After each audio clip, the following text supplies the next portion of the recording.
Something in me has awakened. I am not sure whether I control it or it controls me. But it feels right.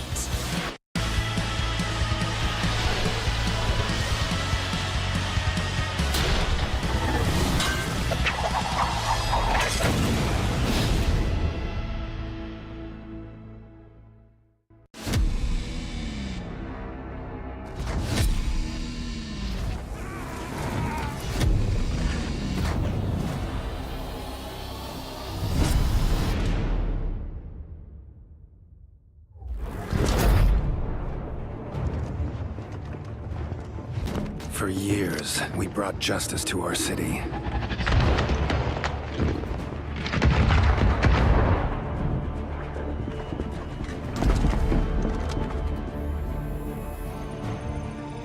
We made mistakes, fought amongst ourselves.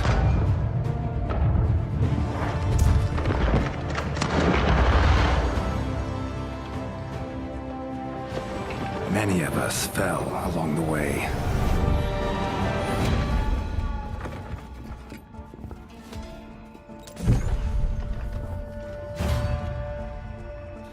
I almost admire your perseverance, Tyson. You and I could have been a great team. You'll never put your hands on my research. This ends today.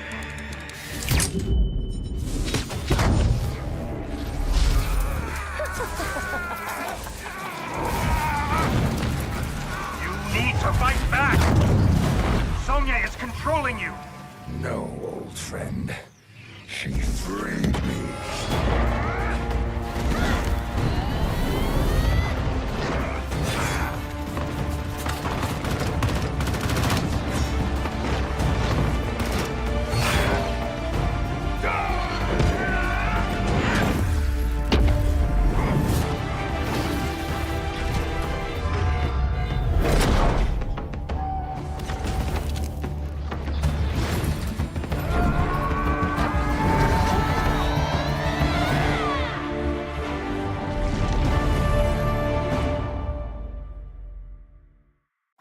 Okay guys, we did it.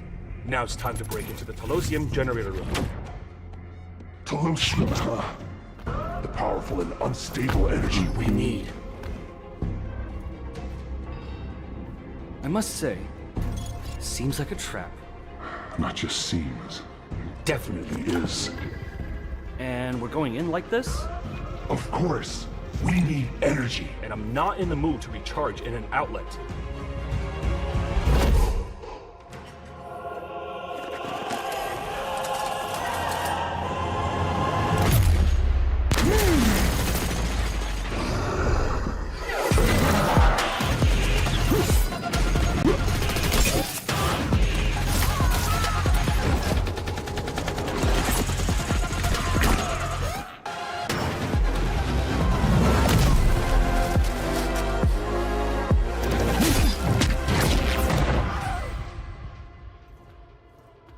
Well done.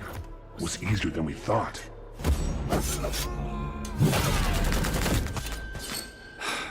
Every time you open your mouth, something bad happens. Ouch. That hurt. Remember, this mouth is ours.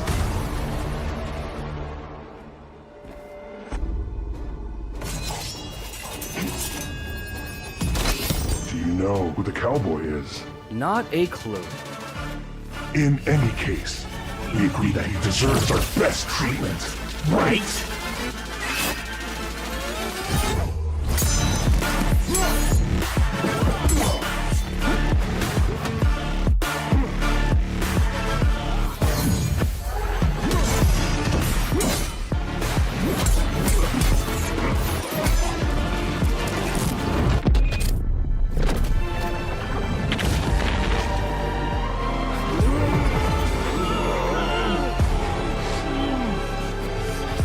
My friend, we'll have to agree. You gave us the best gift of all!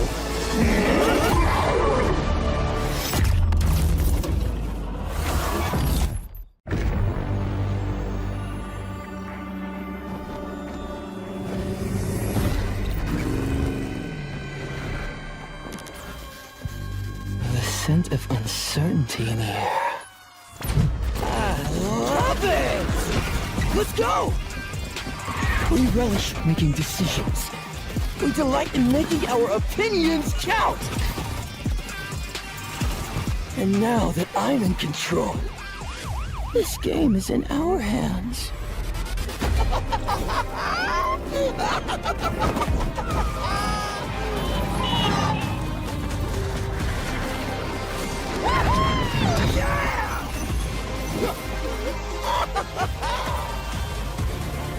So,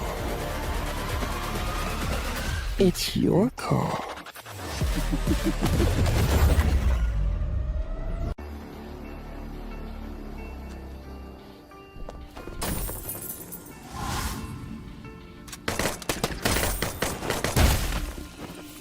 From the rooftops, from the ceilings, or a frontline rusher. Follow close on, in the lethal. You better take cover. Make no mistake, I'm rising to the top, cause I'm moving my way. I'm running for or the edge of a blade. I'm calling all the shots, la da da. And the world is falling to the ground. I'll be ready for the fire. Make it wild, let it free. I'll be ready for the march of victory. Make it wild, let it free. Never get it, 'cause I'll rewrite history.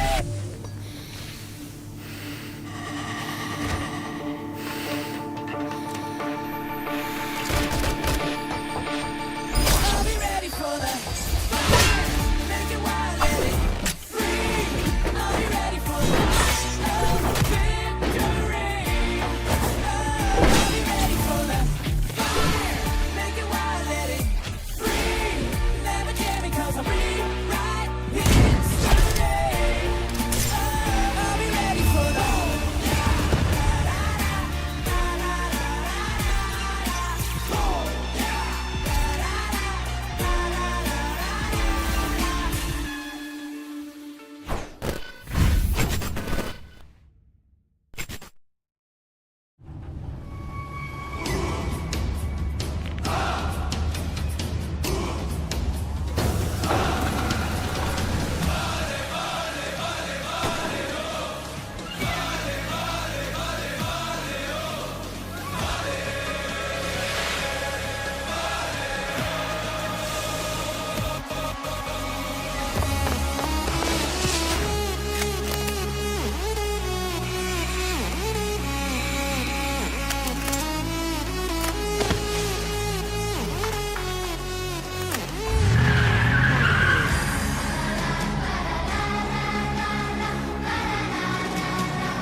My past has been a mystery, and I didn't want to know, so I didn't ask.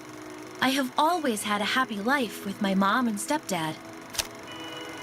But things changed after they got divorced. I still miss him.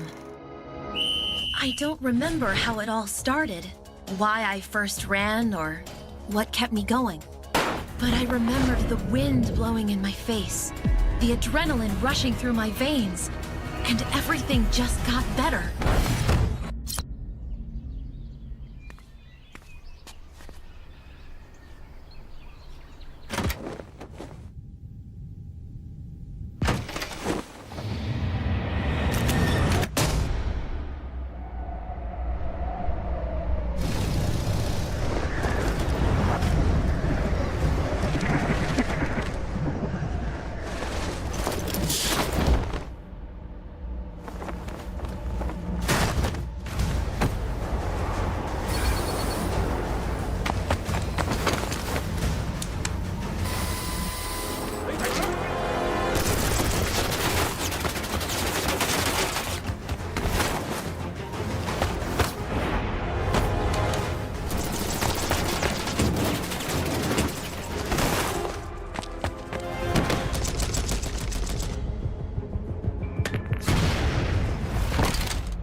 Something in me has awakened.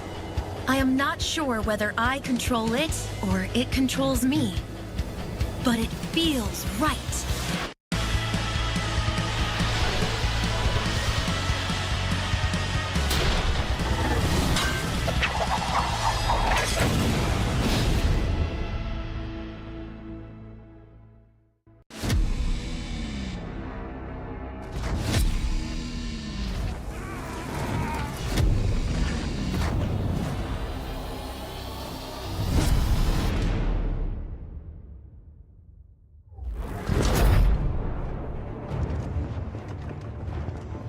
For years, we brought justice to our city.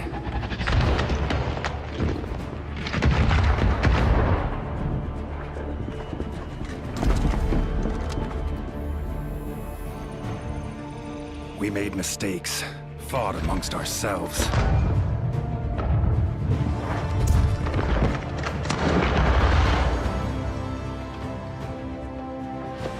Many of us fell along the way.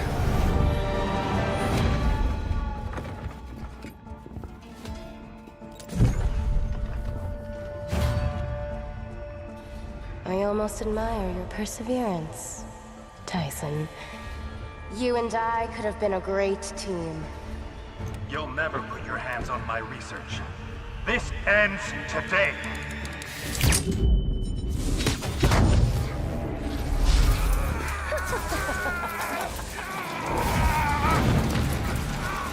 to fight back! Sonya is controlling you! No, old friend. She freed me.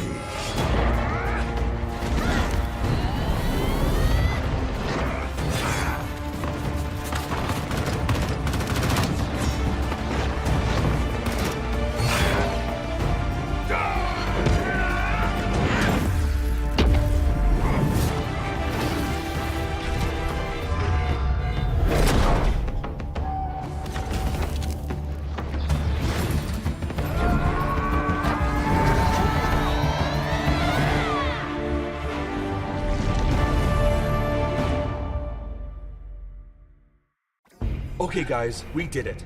Now it's time to break into the Tossium generator room. Tossium, huh? The powerful and unstable energy we need. I must say, seems like a trap. Not just seems, definitely is. And we're going in like this? Of course, we need energy. And I'm not in the mood to recharge in an outlet.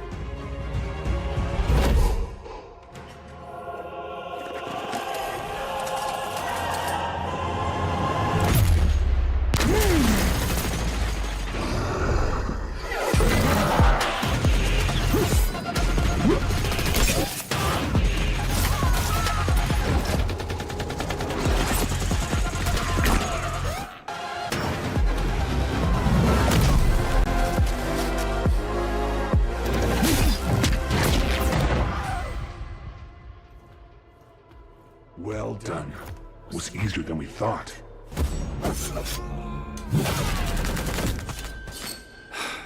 Every time you open your mouth, something bad happens. Ouch. That hurt. And remember, this mouth is ours.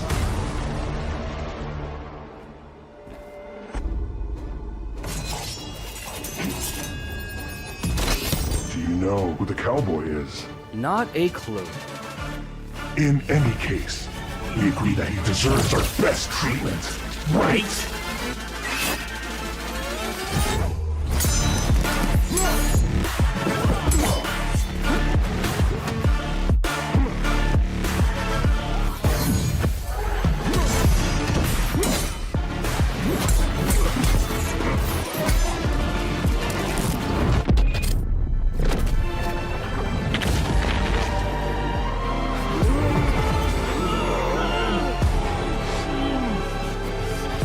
My friend, we'll have to agree.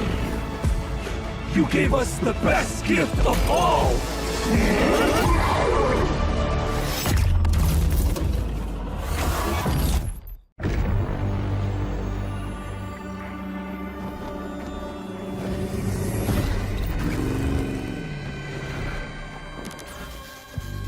The scent of uncertainty in the air.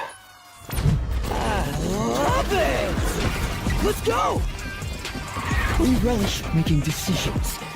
We delight in making our opinions count! And now that I'm in control, this game is in our hands.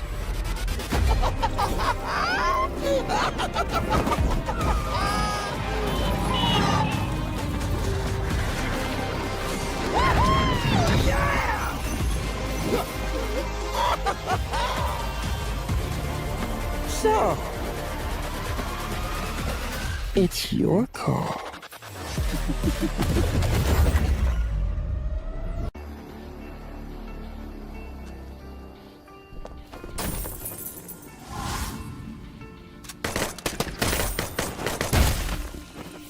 From the rooftops, from the ceilings, or a frontline rusher.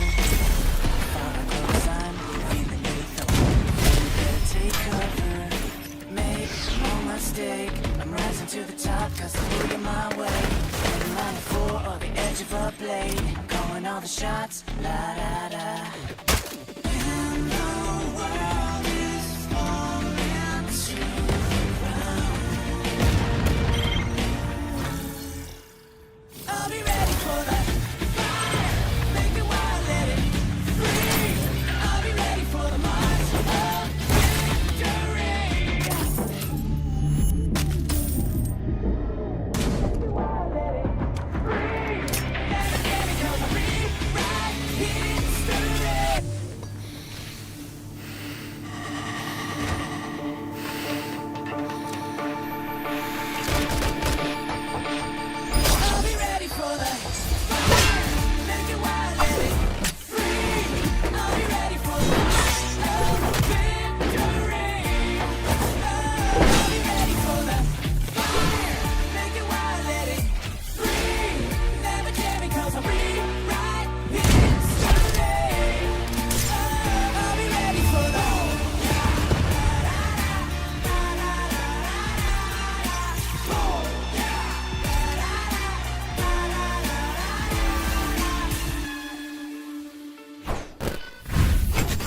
My past has been a mystery, and I didn't want to know, so I didn't ask.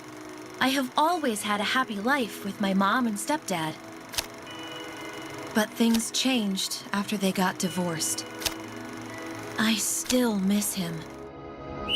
I don't remember how it all started, why I first ran, or what kept me going. But I remembered the wind blowing in my face, the adrenaline rushing through my veins, and everything just got better.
Something in me has awakened.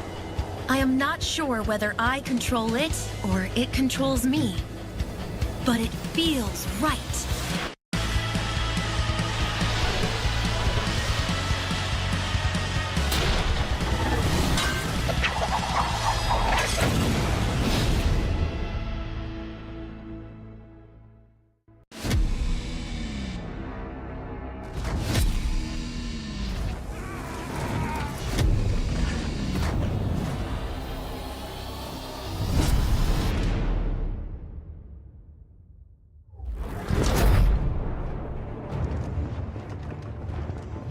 For years, we brought justice to our city.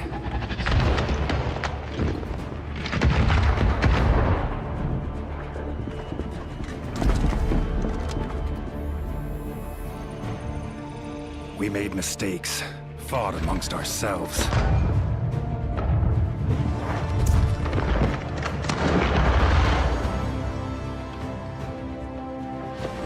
Many of us fell along the way.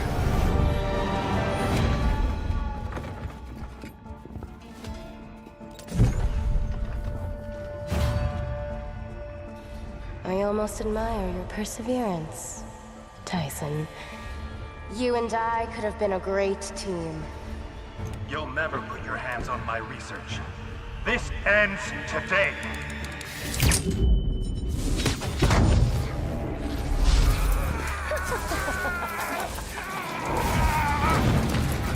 You need to fight back! Sonya is controlling you! No, old friend. She freed me.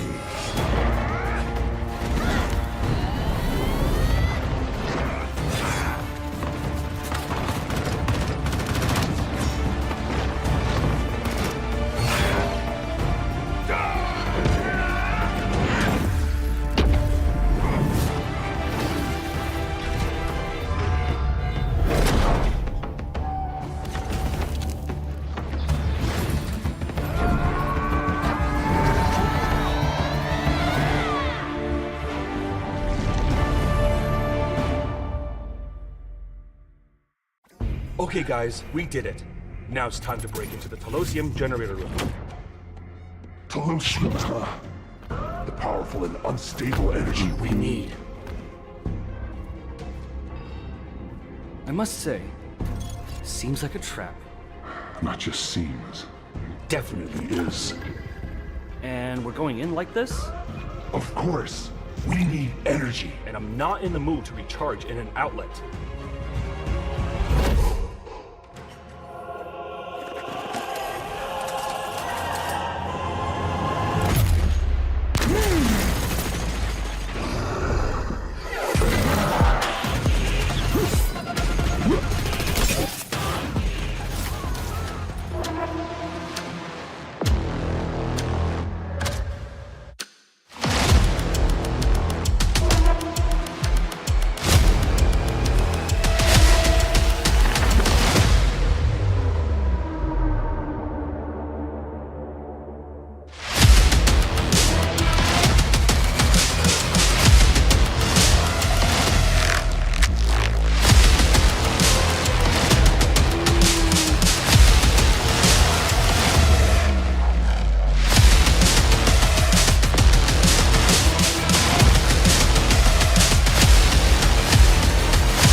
Ladies and gentlemen, welcome to the show, and this is the Free Fire USA Championship 2025 Grand Finals. The wait is over, and this is the day. The day where dreams will be achieved or destroyed. One shot at the crown, and we'll see how each team who battled from the groups as well as went in knockout stage will be able to find the glory for today. 12 teams, one shot. Let's see who's going to grab that crown. I am Neptune the Gentleman Garcia, joined by a brother, the mustachio AJ. We are casters for the entire day. Who's going to grab the crown? Who's going to hit the 80 points in the first place? We have got Champion Rush activated in here today. For all of you guys who are not familiar with the Champion Rush condition, the teams need to race to 80 points and then achieve a booyah in the following game. If they don't achieve a booyah immediately in the following game, it's absolutely fine. Any of the teams who have hit the 80 points just need to get the booyah, okay? The first team to get the booyah after activating Champion Rush, once they hit 80 points, they will be declared champion. So it is no longer about the team that has the most number of points out there on the table. This is something that we talked about during the group stage, the knockout stage, of how important these booyahs are going to be, Neptune. And here at the grand finals, it sure as hell is extremely important. Not important at the start of the day, important towards the very end, but of course, slightly important at the start as well if you really want to grab those big points. Yeah, exactly. I mean, the moment that you have in there, grabbing all those booyahs will increase your chance of activating that Champion Rush condition. And this is why those booyahs, those points are really important, because the champion will be grabbing 10,000 US dollars out of the 30,000 that we have in the total prize pool. And it goes down to 5,000 for the second, 3,000 for the third, fourth, and sixth will be getting 1,800 US dollars, and 7 and 8 will be getting 1,200, but even for the 10th to the 12th will still be getting 1,000 US dollars. Yeah, I mean, there's big money all across the table here for the teams to pick up. Everybody walks away with something, but obviously everybody's looking for that something to be 10,000 US dollars. We've got the team lineups coming up for you guys as well, so you can see the champs. And yes, they are all champions because they have reached our grand finals. We have gotten rid of quite a number of squads here. And in the grand finals, just one day, I want to say 6 matches, but we could go up to a total of 8 matches today, and we could end as early as 3 matches. It's all up to the teams. It's all up to how aggressive and how consistent they are throughout the whole day. Once again, it's going to be a day where we do not know exactly where and when it's going to end. It's all up to the squads out there, Nem.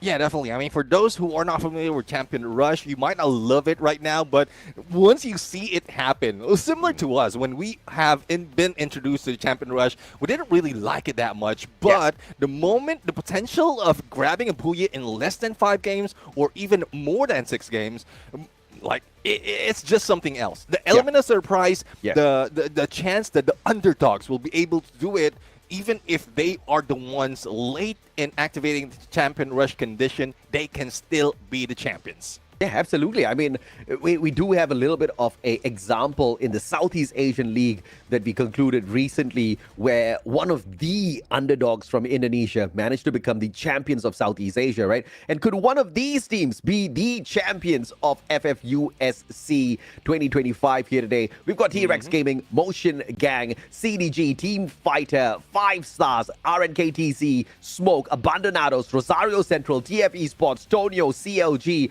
These are the creme de la creme squads. These are the best of the best that we have to offer from all of the teams that initially stood up against each other. These guys are the very best, and they are in here to contend for those prizes. And we have seen a few, I would say about 4 squads out of these 12 that have really, really stood out so far, Neptune. Yeah, definitely. I mean, the T-Rex Dinosaurs has grabbed one of the most awesome day that we have from the group stages. 4 back-to-back-to-back-to-back Booyahs overall. And we pointed it out that is very important in the Champion Rush condition, and also to increase the chance of them being the first to activate it. So that is one thing that they will need to do once again if they want to grab that championship as quickly as possible. Yeah, so once again, rule number 1, you have to get 80 points. You cannot get 80 points and then the Booyah in the same game and call yourself champion. No, you have to reach 80 points first, and in the following game, in the very next game, you must take a Booyah. If you fail, you can come in the very next game after that and grab a Booyah as well. But of course, the competition gets tighter and tighter because you might not be the only team that achieves the Champion Rush condition. And once again, Champion Rush condition is 80 points. So teams reach 80 points, they activate this condition, and then they need to look for a Booyah. But what happens if we go through game after game and these teams who activate 80 points do not get the Booyah? Some underdog squad who have got barely any points on the table gets the Booyah. Then we extend it all the way up to a maximum of 8 games. And if by then the Champion Rush condition still does not see a Booyah winner, we will look at the team that has the most number of points. But of course, I don't think we have ever gone the distance before, and I do not expect us to go the distance here today as well. We've got, once again, many great big squads, and squads like T-Rex, squads like Rosario Central, who have showed us that Escolta is not messing around when he goes out there with the snipes. In fact, Escolta actually took a break and he allowed player JK to roam around and do his own thing so that he could show off a little bit as well. So I'm thinking Rosario Central was keeping the best for this day, right? A potential of 8 games. We've drawn all the maps out here already, Neptune, so no surprises whatsoever for the squads. Exactly. I mean, we start off in Bermuda, so followed by Solara, so it's OG to new. That quickly as that in 2 maps, and then we have Nextterra, Kalahari, back to Bermuda, then Solara once again, Purgatory, and Alpine. So if you look at it, it's pretty much how the knockout stage has been set up, but this time around in 8 games. So let's see if anyone has proficiency in specific maps. That would be the advantage in grabbing that Booyah and activating Champion Rush, or if it'll be similar to what we've seen from T-Rex. Regardless of which map, as long as you activate a Champion Rush condition because of number of Booyahs or number of points that you can grab, then you will be the champion if you get the next Booyah. Absolutely, man. I mean, T-Rex, speaking of how, you go out there and you look for a favorite map, I wanted to say nobody has dominated Solara thus far. And that is the truth, because Solara is one of the newest maps out there. But T-Rex currently holds the most number of booyahs on this map. 2 booyahs on Solara, most number of points. Obviously, they're looking like the favorite. So very early start here could be possible for the T-Rex squad. But of course, the point system, as usual, you hit the booyah, you walk away with 12 placement points. Second place gets you 9 points. You minus 1 point for each consecutive position held there on the overall table for your placement. 11th and 10th, though, gets you no placement points at all. But you can buffer your points with those eliminations, which is why an aggressive game sometimes does pay. 1 elimination gets you 1 elimination point. Yeah, I mean, aggressive but not careless, I would say. Yeah. Aggressive in a point that you can grab all those points through early engagement, or first phase of each circle, or probably second, and not losing out on all players. Thus, there are a few teams who are, despite of being aggressive, being taken down a little bit early, still manage to survive, find the final circle. It's because they have insurance policy. I'm not talking about, like, outside. It's more of the players that they have right now, that one player will be surviving and making sure that they come back from this revive. But let's see, though, how it's going to end up right now, because I'm pretty sure with how it is set for grand finals, everyone is hyped up. Everyone is ready. There's also the grand finals jitter. So we might not see some of the teams like Rosario Central, RNKTZ, T-Rex really pop off that early. And that's one thing as well that we've seen that is good for the team. They take their time, they pace themselves, and then study their opponent. And once they know what to do, they're just bringing it all out. I don't like Rosario Central because they kept us from seeing Escolta's performance on the knockout stage. So they've kept me waiting. I don't like that. I like to see that action out there. But of course, you guys, we know what you like to see. Yes, the action is one part. The giveaway is the other part, right? So once again, it's going to be the exact same rules. Only the first 100 players can redeem the item. Only 1 item per player. And each of these items that we do run out here on the giveaways can only be can only be redeemed on the broadcast through these codes. They cannot be purchased within the game. Yeah, I mean, talk about exclusivity at this point, and this is one reason as well why you always need to be tuned in. We don't know, we won't be able to tell which part of the game, which part of the broadcast those codes will be coming up, so make sure that you have your eyes glued, and it will also help you, especially for those in this region who haven't seen tournaments just like this for the past 3 years. This is a good chance for you to learn of what the meta is in the USA region, as well as how it does affect your game style if you apply all those things in your ranked games. And that's the beauty of tournaments being broadcasted, because you're seeing pros, or I would say teams that are on their road to be pros, especially as how T-Rex and other teams are showing up right now, and you can learn from them. I don't know about that. No shade, okay? No shade. FFUSC has shown us quite a number of teams, quite a number of players who have some wacky active-passive skill combinations, and I have had question marks all over my head, but it seems to be working for them, right? I mean, as crazy as it is, Otto in Battle Royale, very rare, very rare. You barely see that in most of the other servers. But here in FFUSC, almost every sniper is bringing in the Otto, which is crazy, insane for sure, but it seems to be delivering the numbers. So the question is the teams from North America kind of like left behind on the meta, or are the teams in North America discovering a brand new meta out here that is very, very effective for those big numbers? Because we are seeing some really big numbers from these players now. Exactly. I mean, that's one thing. That's one thing that excites me in seeing other regions as well, especially in the USA, wherein we don't have any information. And I'm pretty sure in the tournament scenes, there's a few small tournaments that's happening, but not like this. Yeah. So there's a lot of study that has went into those active and passive skill, and it also adapts to their game style. Some of those, especially in the North America region, most of them are in the passive state in the early parts of the game. And that auto is one good thing to make sure that you secure all those knocks. Make sure that you get all those points before you go to the final circle. And it's not only that. There's a lot of things that can be used as a combination a combination of Clash Squad plus Battle Royale that is very effective.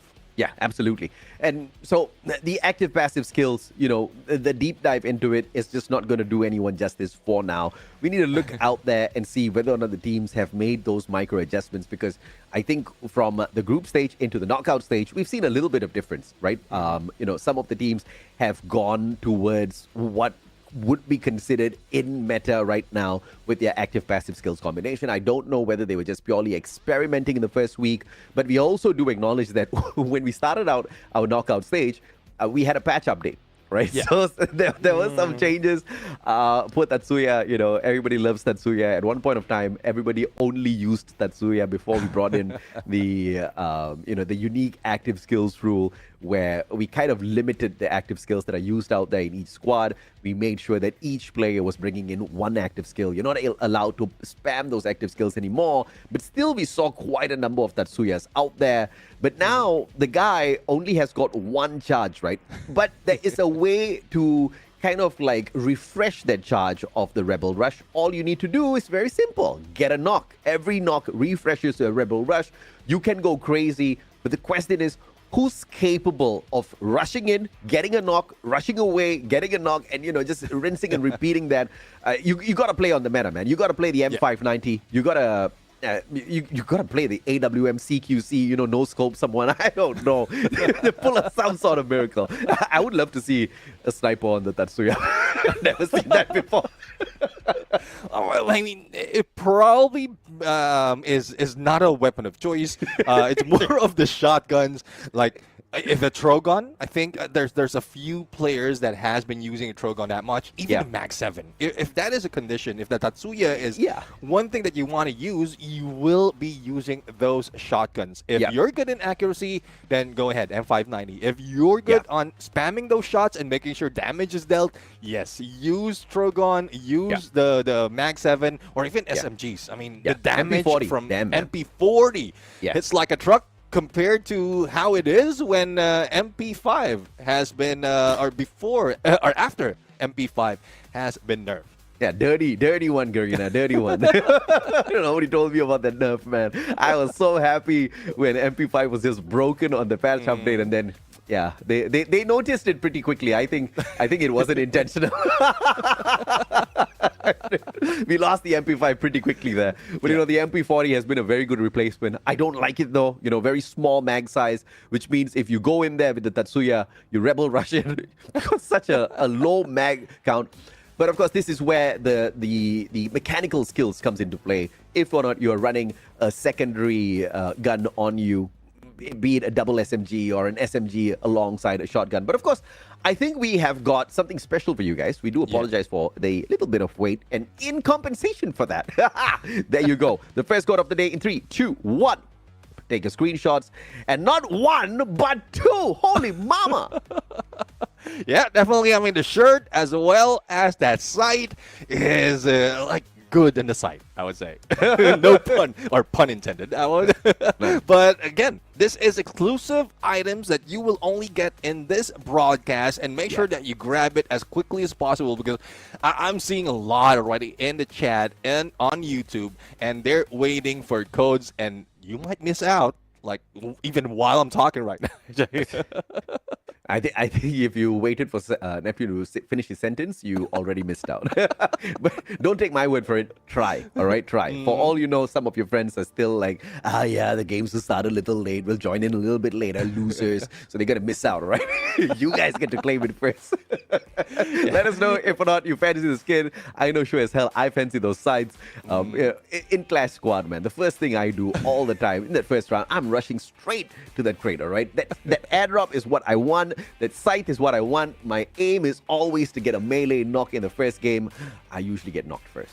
I mean, I know you hate pistol rounds, so that is one advantage that AJ is using right now on those pistol rounds. So, for those of you who are excited and want to check out, head over to reward.ff.garena.com to redeem the exclusive codes that we have right here. And I'm really grateful that we're getting 2 codes right now, because I believe a lot has been missing out in those rewards from the past. So this is one chance, and this is a tip: go for the second first.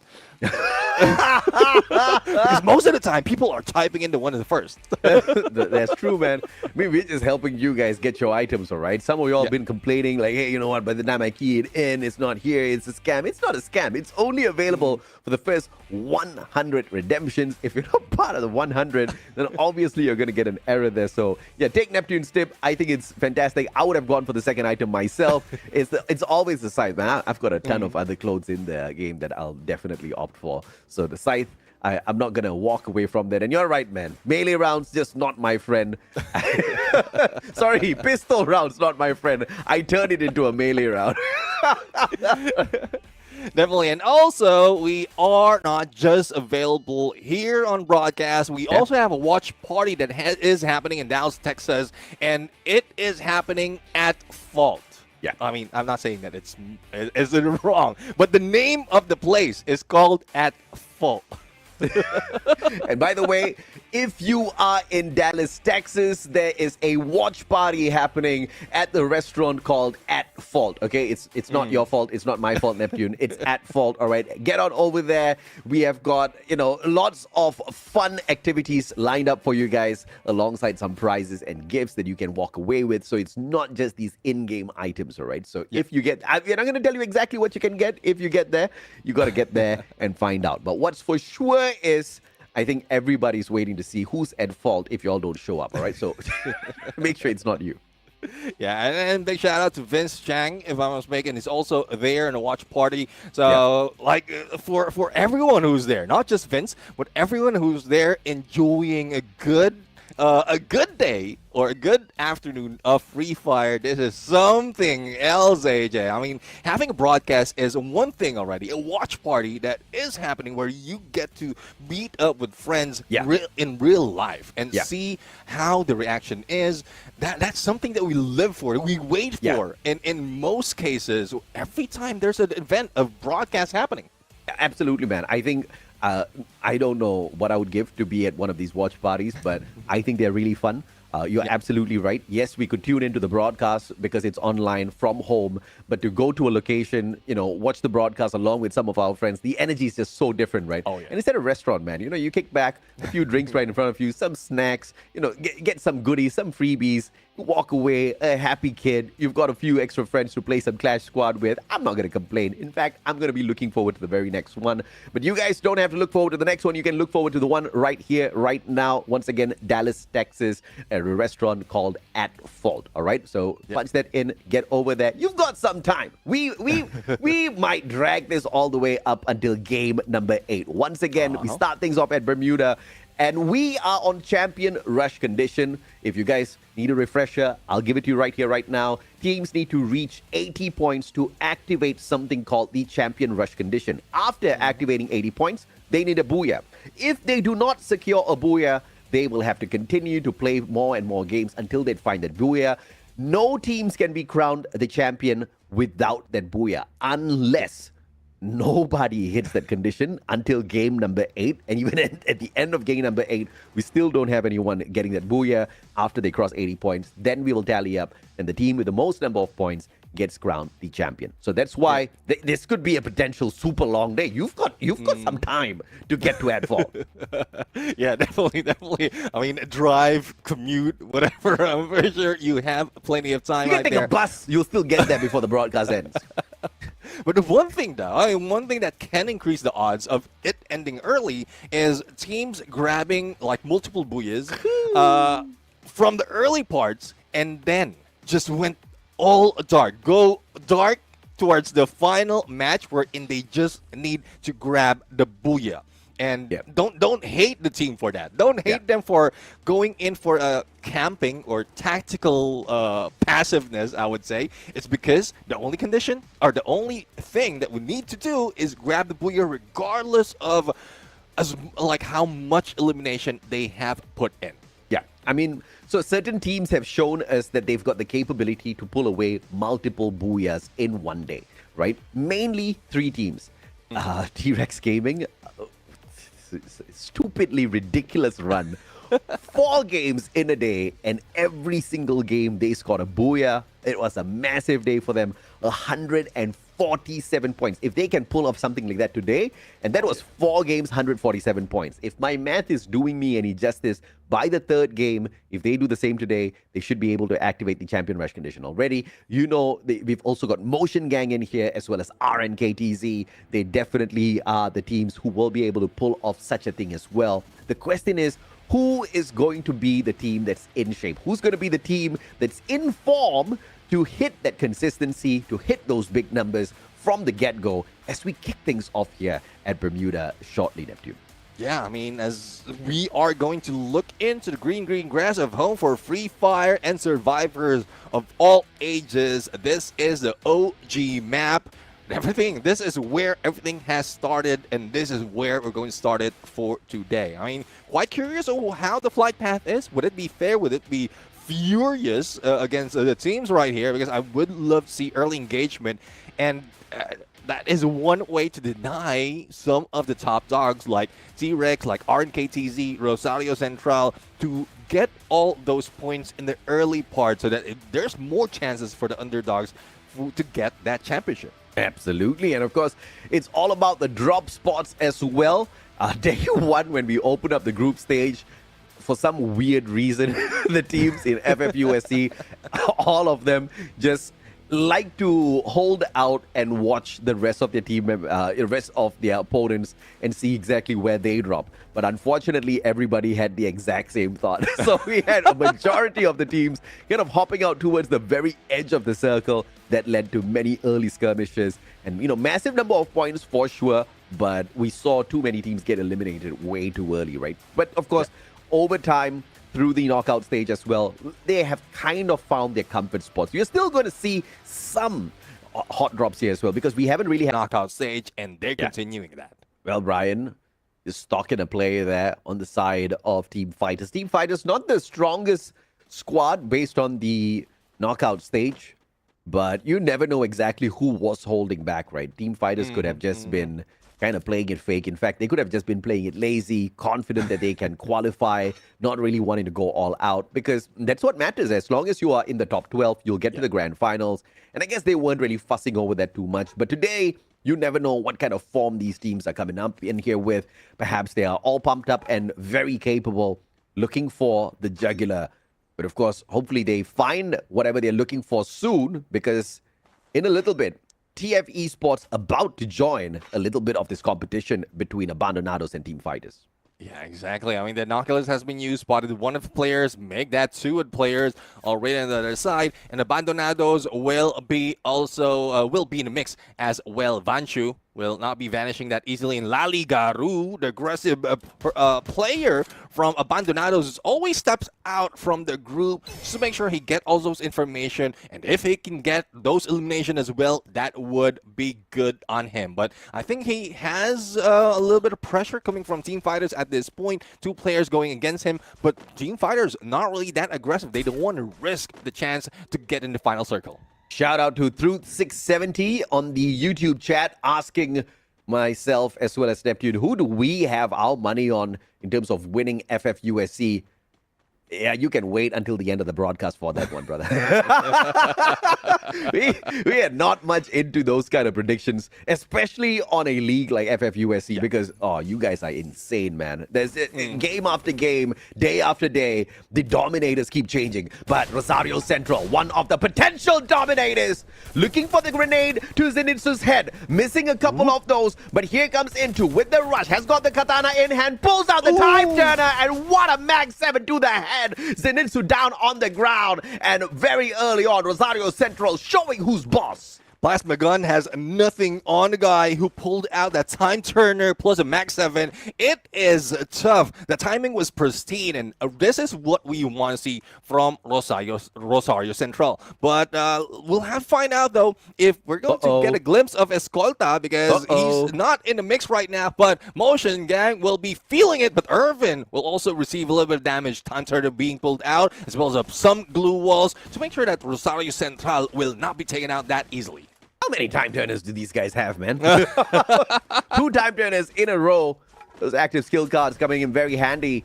But looking for the players on the side of Motion Gang. Not really paying attention to the guy flanking around from the back. Not so sure even if they understood exactly where he was. But Kane, kind of absorbing quite a number of these shots. Has got the cord in hand. Setting out 2 of his players on the hunt. On the upper side of this building, you have the players of MTG. Kane getting the knock, but return fire by Javier into going in here for the finisher. Pulls out the glue wall in a 1v2, but walks straight into the shot. And Rosario Central, big mistake, picking on Motion Gang, who did not skip a beat. Fluid motion from Javier of Motion Gang. That M590 jump shot is just pristine, and that is what we're talking about. Some teams might have been holding back in the knockout stage, in the group stages, and now the grand finals is here. They are just bringing it on, but Motion Gang is not out of the woods just yet. We still have CLG in here roaming around, hearing those gunfire, and now being pulled in. Yeah, CLG now wants to go in for the shutdown. You do see the deep freeze being laid out. TFE Sports eliminated from the equation as well in 10th. Riot M1014 in hand, breaking down those glue walls, looking for the players on the side of Motion Gang, finding absolutely nothing. Smooth Criminals, Motion Gang, as quickly as that, they were out of there.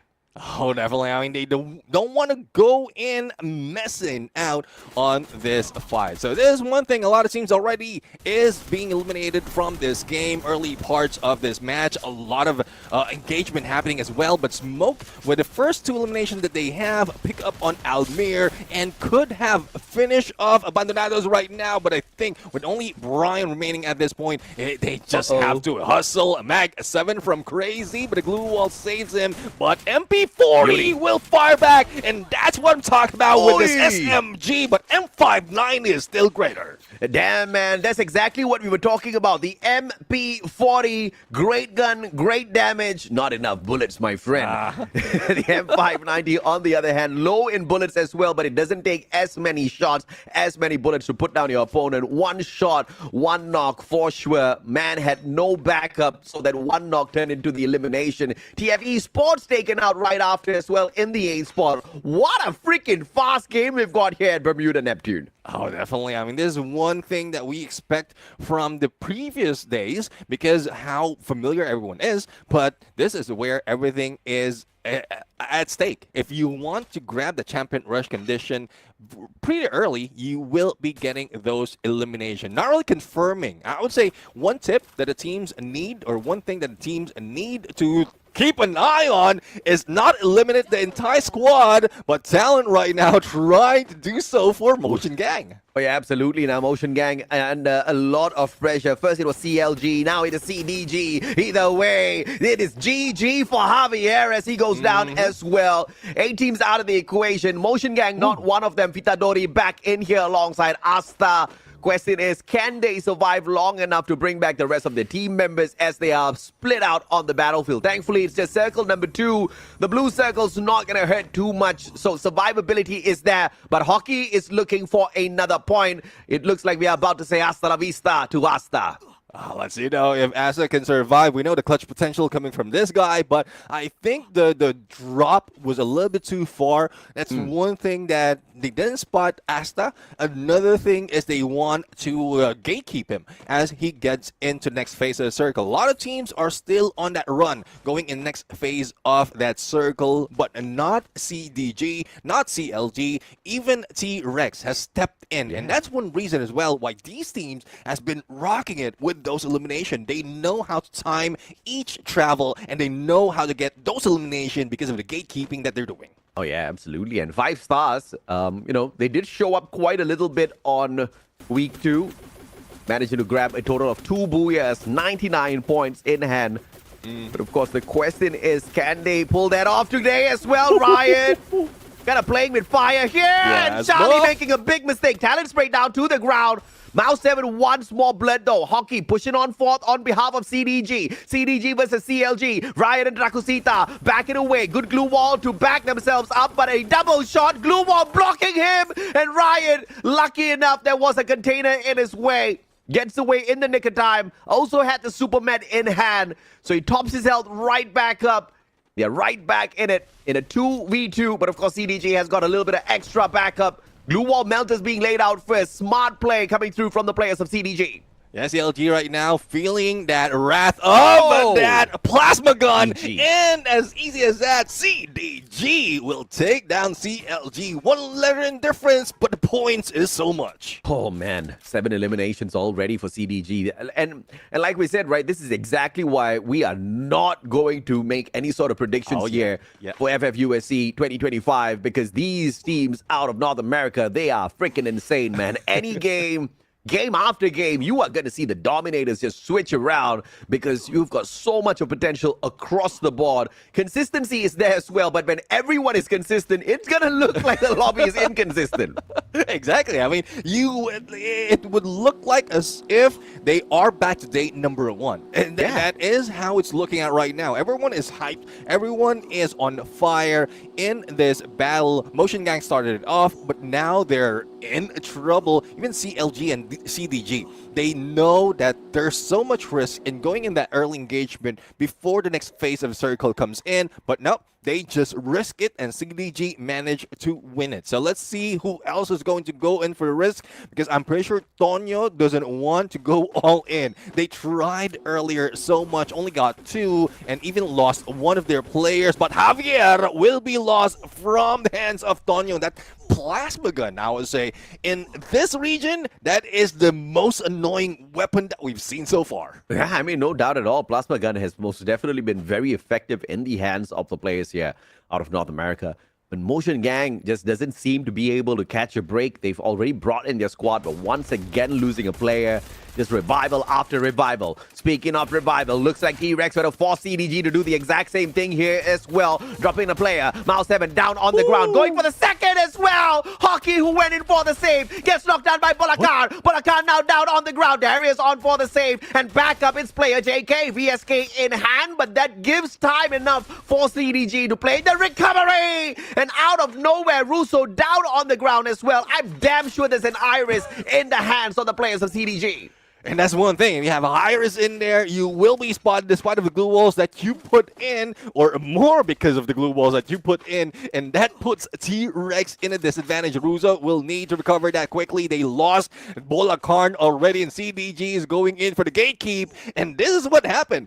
CDG on the roll from the beginning up until that moment, and T-Rex was just buying time, thinking that it was just back in the group stage, back in the knockout stage, but not anymore. They're putting in damage, and T-Rex might be extinct up until the end or before the next phase comes in. Have you ever seen a smoked or a barbecue T-Rex? You get to see it on broadcast right now, courtesy of CDG, who are clearly hungry here at Bermuda, looking for those big points. But CDG will have to deal with a flying dinosaur, and it ain't no pterodactyl right there behind those trees, playing the natural environment to their advantage.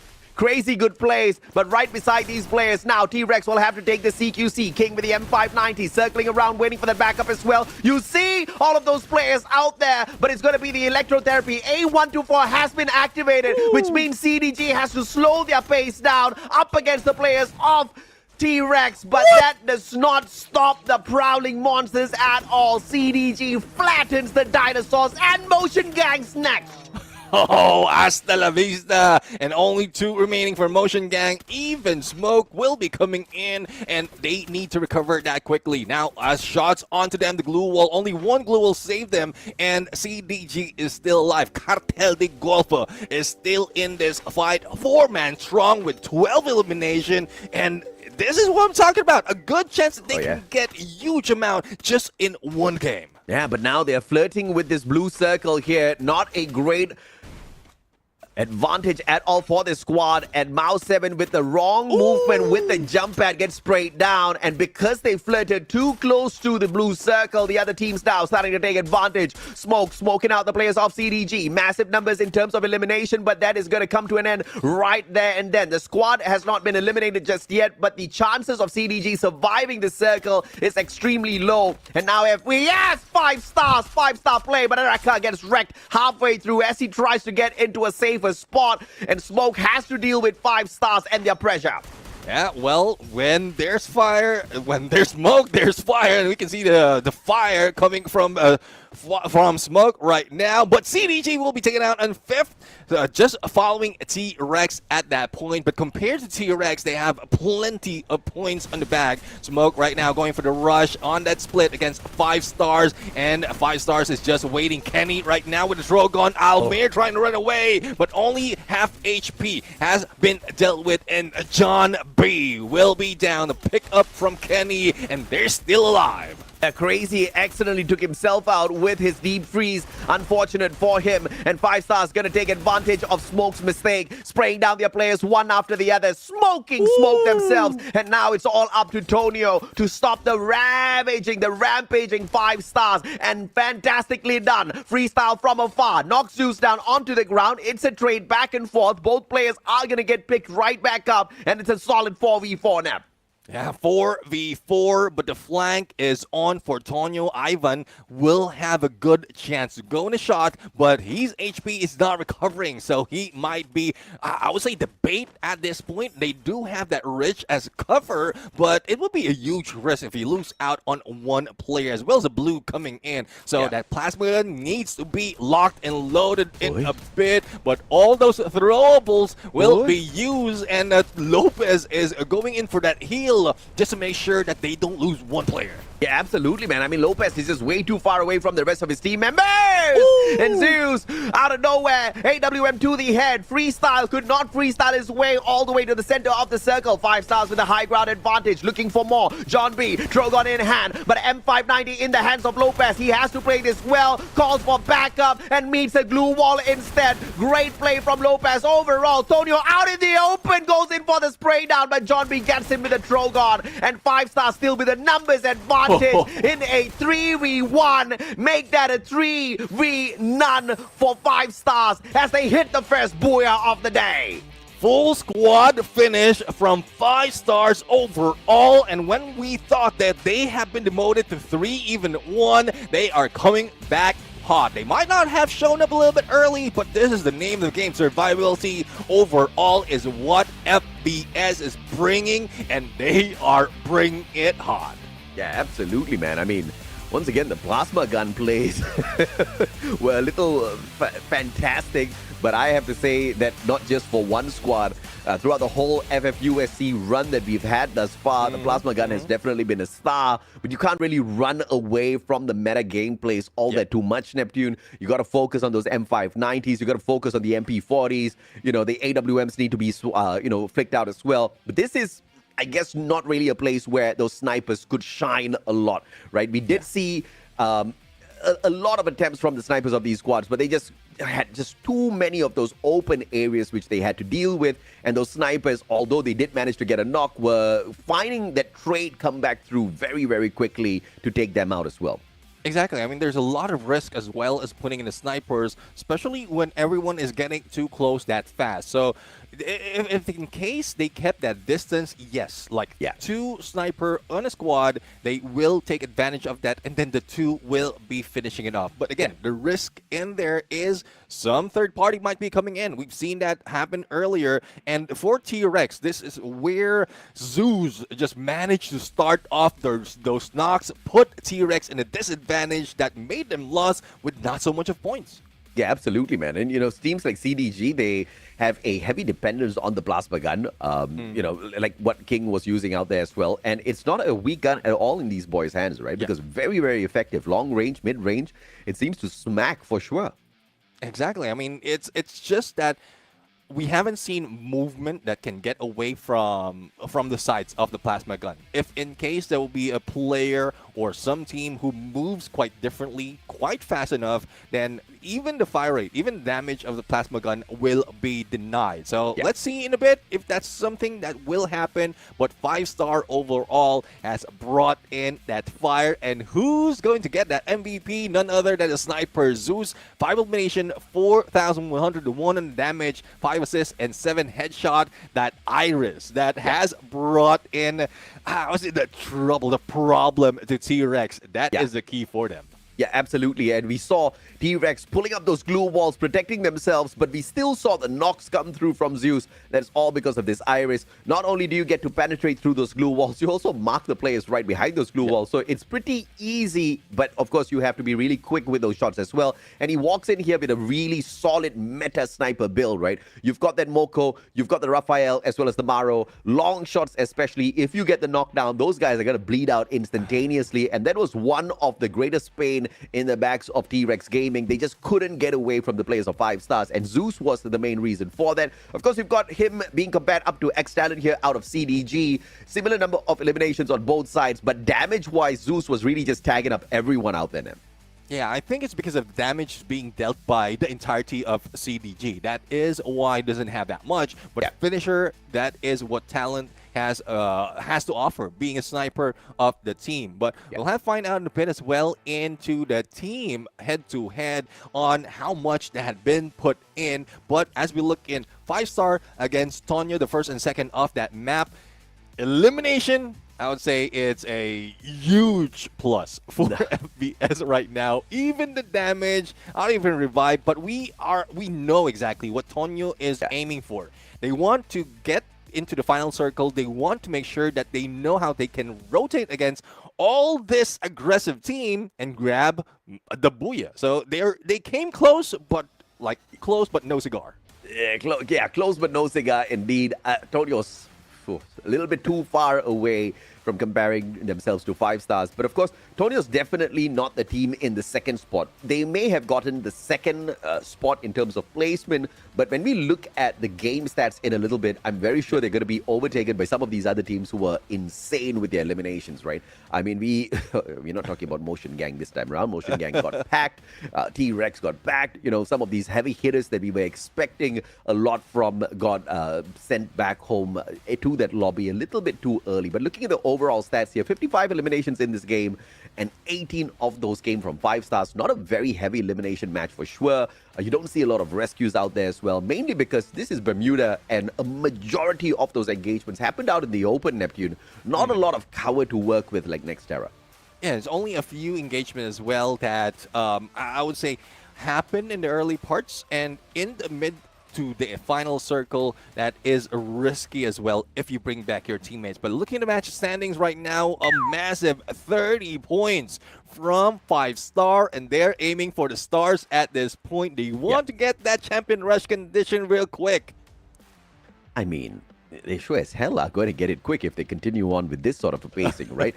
18 eliminations, 12 placement points, and that's not even the most number of points we've seen out of a game here. Once again, the teams at the FFUSC Championship, FFUSC, has got a lot of potential, right? And the potential we have seen one too many times. 5 stars is one of those potential squads. So this is a huge red flag for some of the other teams out there who's aiming for the championship, who's aiming for the $10,000. You got to make sure you put an end to 5 stars early. If not, if they pull this off 2 more times, they're already activating the champion rush condition, and you get to say bye-bye to that title opportunity by game number 4. But of course, that's if 5 stars can maintain a phenomenal amount of consistency. We haven't really seen a massive number of booyah streak, at least from the side of 5 stars, but a lot of potential. Definitely. A lot of potential, even from the past. It's only one day, I would say, that they lose out in most of the cases. But at this point, this is where everything is at stake. So I guess 5-star is really bringing it on. And the same goes with everyone else. CDG starting it off, a CLG a little bit early into the fight. And we seldom see that from Knockout Stage. Most of the time, everyone will be staying in the edge, just going in slowly but surely and getting all those eliminations. It's only final circle if not close to the final circle, that we see those hot engagement. But again, there's a target, there's a threshold that is being reached by, or that is the team wants to reach. So thus they are bringing in all those fighters, even a CDG. If they haven't been taken out a little bit early in that fight, they could have tied up or even exceeded the number of elimination that 5-star has. And that's how I'm loving this day of the Grand Finals. And, based purely on numbers, I would assume that 5-stars will not be doing great on Solara because on average, they only walk away with 7.5 points off of this map. Yeah. But this is the grand finals. The energy is very different. These teams are all fully understanding that one day can make a difference between you being champs or you're just being disappointed that you got close but just not close enough, right? Because at Bermuda, 5-stars usually gets an average of 10 points, and we just saw them score 30. So by that calculation, perhaps we can throw their stats of Solara out the window and focus down on the fact that they have got huge momentum coming through from Bermuda, and from an average 10 points, and now they have secured 30. Maybe for an average 7, we could see them secure 28. I don't know. What do you think? It's tough to call because, again, we have an OG map where everyone can pop off, and then we have a new map that anyone could fail and pop off as well. Yes. It's just like both of the spectrum. You really couldn't tell. But for T-Rex side, there's 2 Buyas already to their name. Smoke, I would say they were part of the top 5 of the teams, especially in the teams that participate in Grand Finals. That is in there. But they haven't grabbed a Booyah. So we might see Smoke really pop off this time, survive a little bit longer. I really couldn't tell. Same as the whoever asked. Sorry, I forgot. Whoever asked who we are betting our money on, we don't want to. We couldn't wise tell enough because to not bet. Exactly. Don't bet. That's none of anyone's business. But if you want to guess, guess. But don't put everything in that basket just because of how dynamic Battle Royale as well as this server is. Yeah, absolutely, man. And of course, we saw CDG perform fairly well in the previous game. CDG is one of those teams that do perform well on Solara. They've also got a Booyah on Solara. So looking at momentum-wise, I do expect a lot from them in this game, right? Abandonados, on the other hand, they abandoned the lobby at Bermuda a tad bit too early. I was disappointed. I wanted to see more from Abandonados, especially with the fact that they went in there for the very early hit on that high-tier loot zone. It was a tad bit unfortunate that that map was just full of chaos, man. I've never seen Bermuda more chaotic, but this is FFUSC, baby. We are all about the chaos game after game. As we set up match number 2 at Solara for all of y'all, it is most definitely going to be explosive, but slightly safer. The one thing we know, we are going to see a lot of eliminations here, Nev. Oh, definitely. This is what we want to see. That's what the teams need right now, just to make sure that they have a good head start on that champion rush condition. Solara, the map that surprised everyone, especially with slide rails and all the compounds that is available in this map to best advantage. How are they going to use it? That is left to the teams right now, and we are just waiting for how the flight path is going to be. Yeah, absolutely. And of course, the flight path, regardless of how it is, teams should try to aim to drop far, far away from all of the thick of the action. And of course, the Abandonados have enjoyed quite a bit of the high-tier loot zone in the past, during the group stage as well as the knockout stage. Here at the grand finals, obviously, this high-tier loot zone is becoming a little bit more heated. More teams are understanding that Abandonados are getting a huge advantage with that blue circle, and they are now starting to hunt for it as well. As you can see, RNKTZ, CDG, and T-Rex Gaming all hopping on in. And look at what we see as well. Abandonados hopping on in, high-tier loot zone. Thank goodness me, T-Rex actually overshot that high-tier loot zone, but just a little bit, because they can very well circle around and go in for the third-party opportunity as well. Yeah, exactly. I mean, most of the time they are dropping in windmill, but this time around, CDG wants blood. As they want to get RNKTZ out of picture, and they're trying to do so. One elimination already for their side, and the backstab on Silent by Talent, and Trung, he will be taken out as well. RNKTZ, not a good spot. The first team that has been eliminated earlier might be the first team that will be taken out just right here. Yeah, a little mistake here, and Rain manages to very quickly put Mao 7 down on the ground and force him to expire.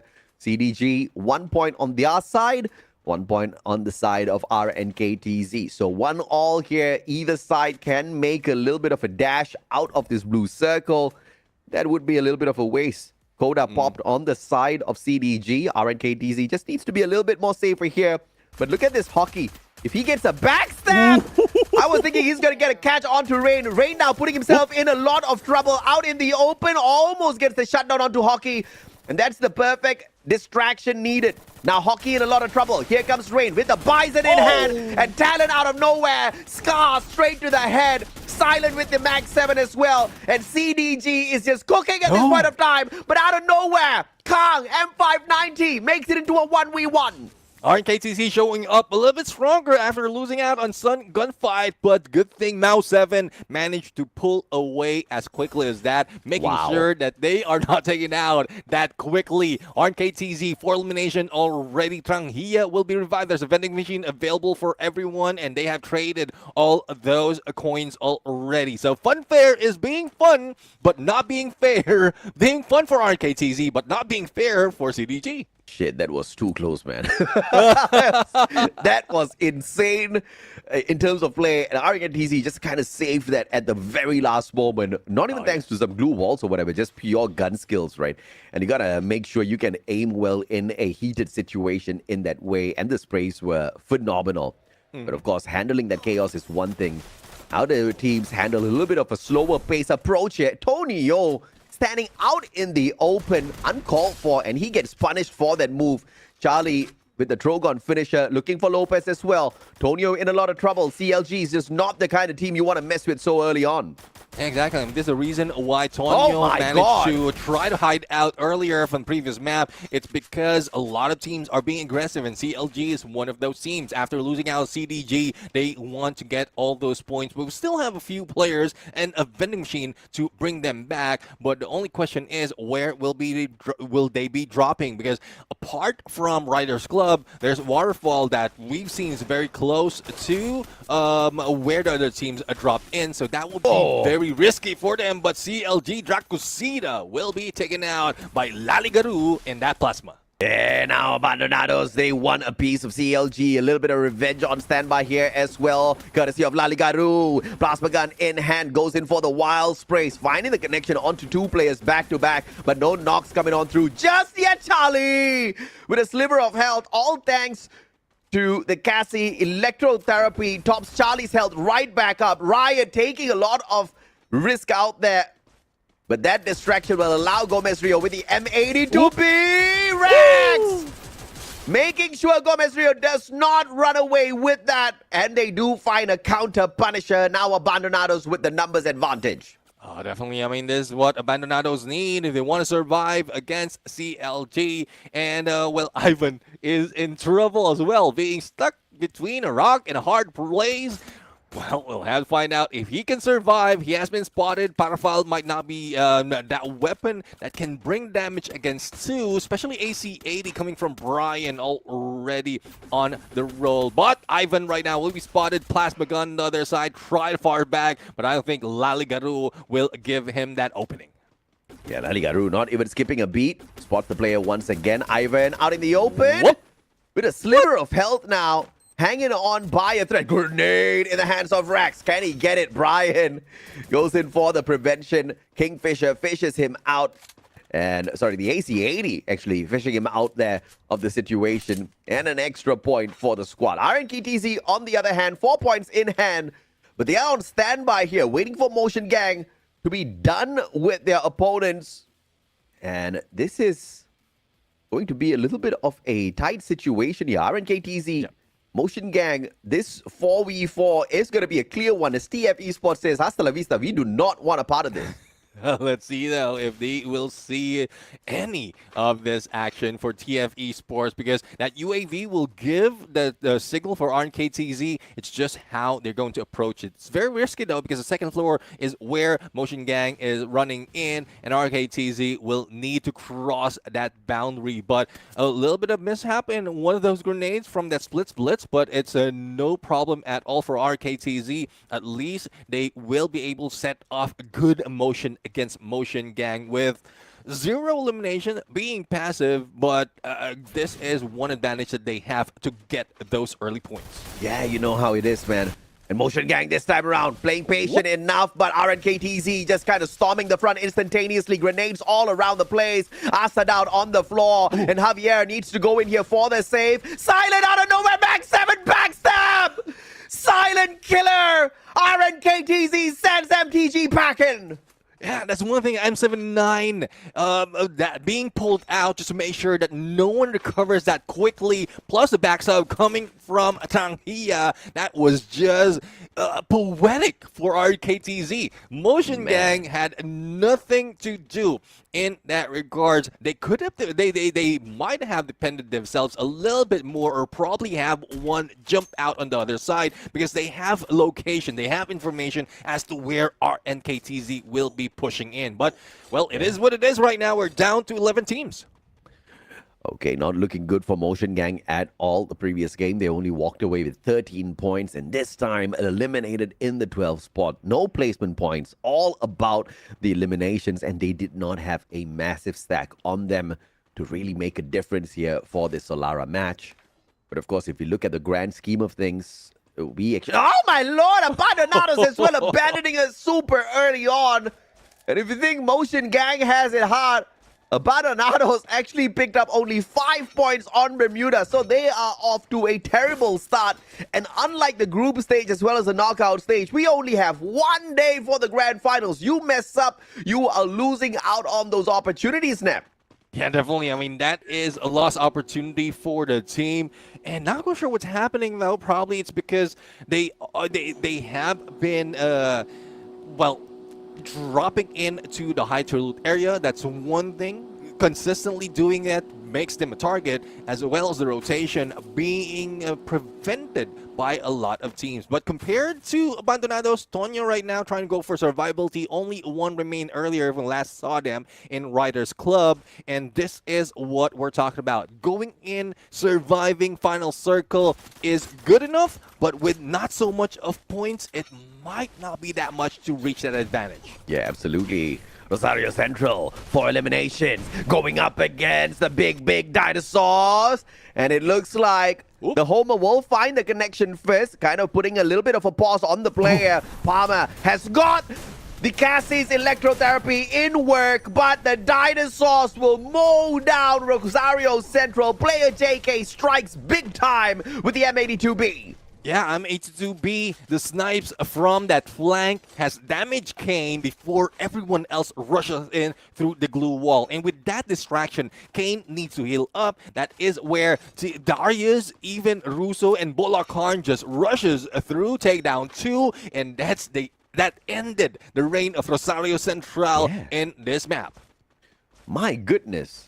And now T-Rex in the previous game, they only picked up 5 points, just like Abandonados. But the bigger difference is they are still alive and kicking, baby. And they are on a wipeout spree. They're not getting wiped out. They are just wiping the floor with every team they come across. Question is, how long do they get to keep this up with? Because they've lost quite a bit of utilities already. They need to kind of loot up a little bit more, or find another squad to lay down as sacrifice and then steal all of their loot before the final battle. So we got to keep an eye on T-Rex. In the meantime, TF Esports, no eliminations in hand, and desperately trying to find their way into the circle. But Smoke is about to play a massive denial here.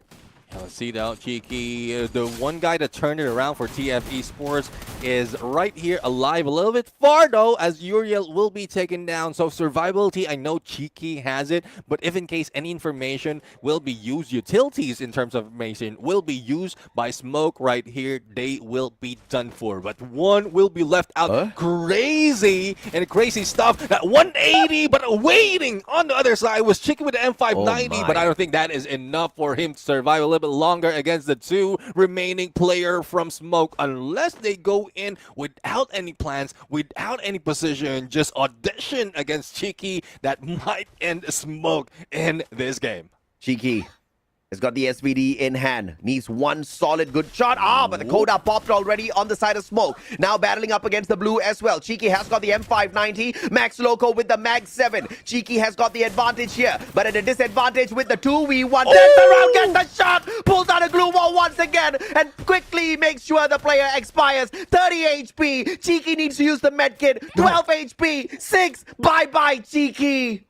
As TF Esports misplay by Cheeky, not going in for the medkit on time, puts them out of the race, but what a play by the guy. Oh, definitely. That could have been a clutch for Cheeky. M590, the best weapon to use up close and personal. With his accuracy, from what we've seen, he is a sniper of the team. He can go and make those shots. But compared to Tonyo right now, who didn't even make any shots, being eliminated a little bit early, as well as CLG, this is still CDG in a roll.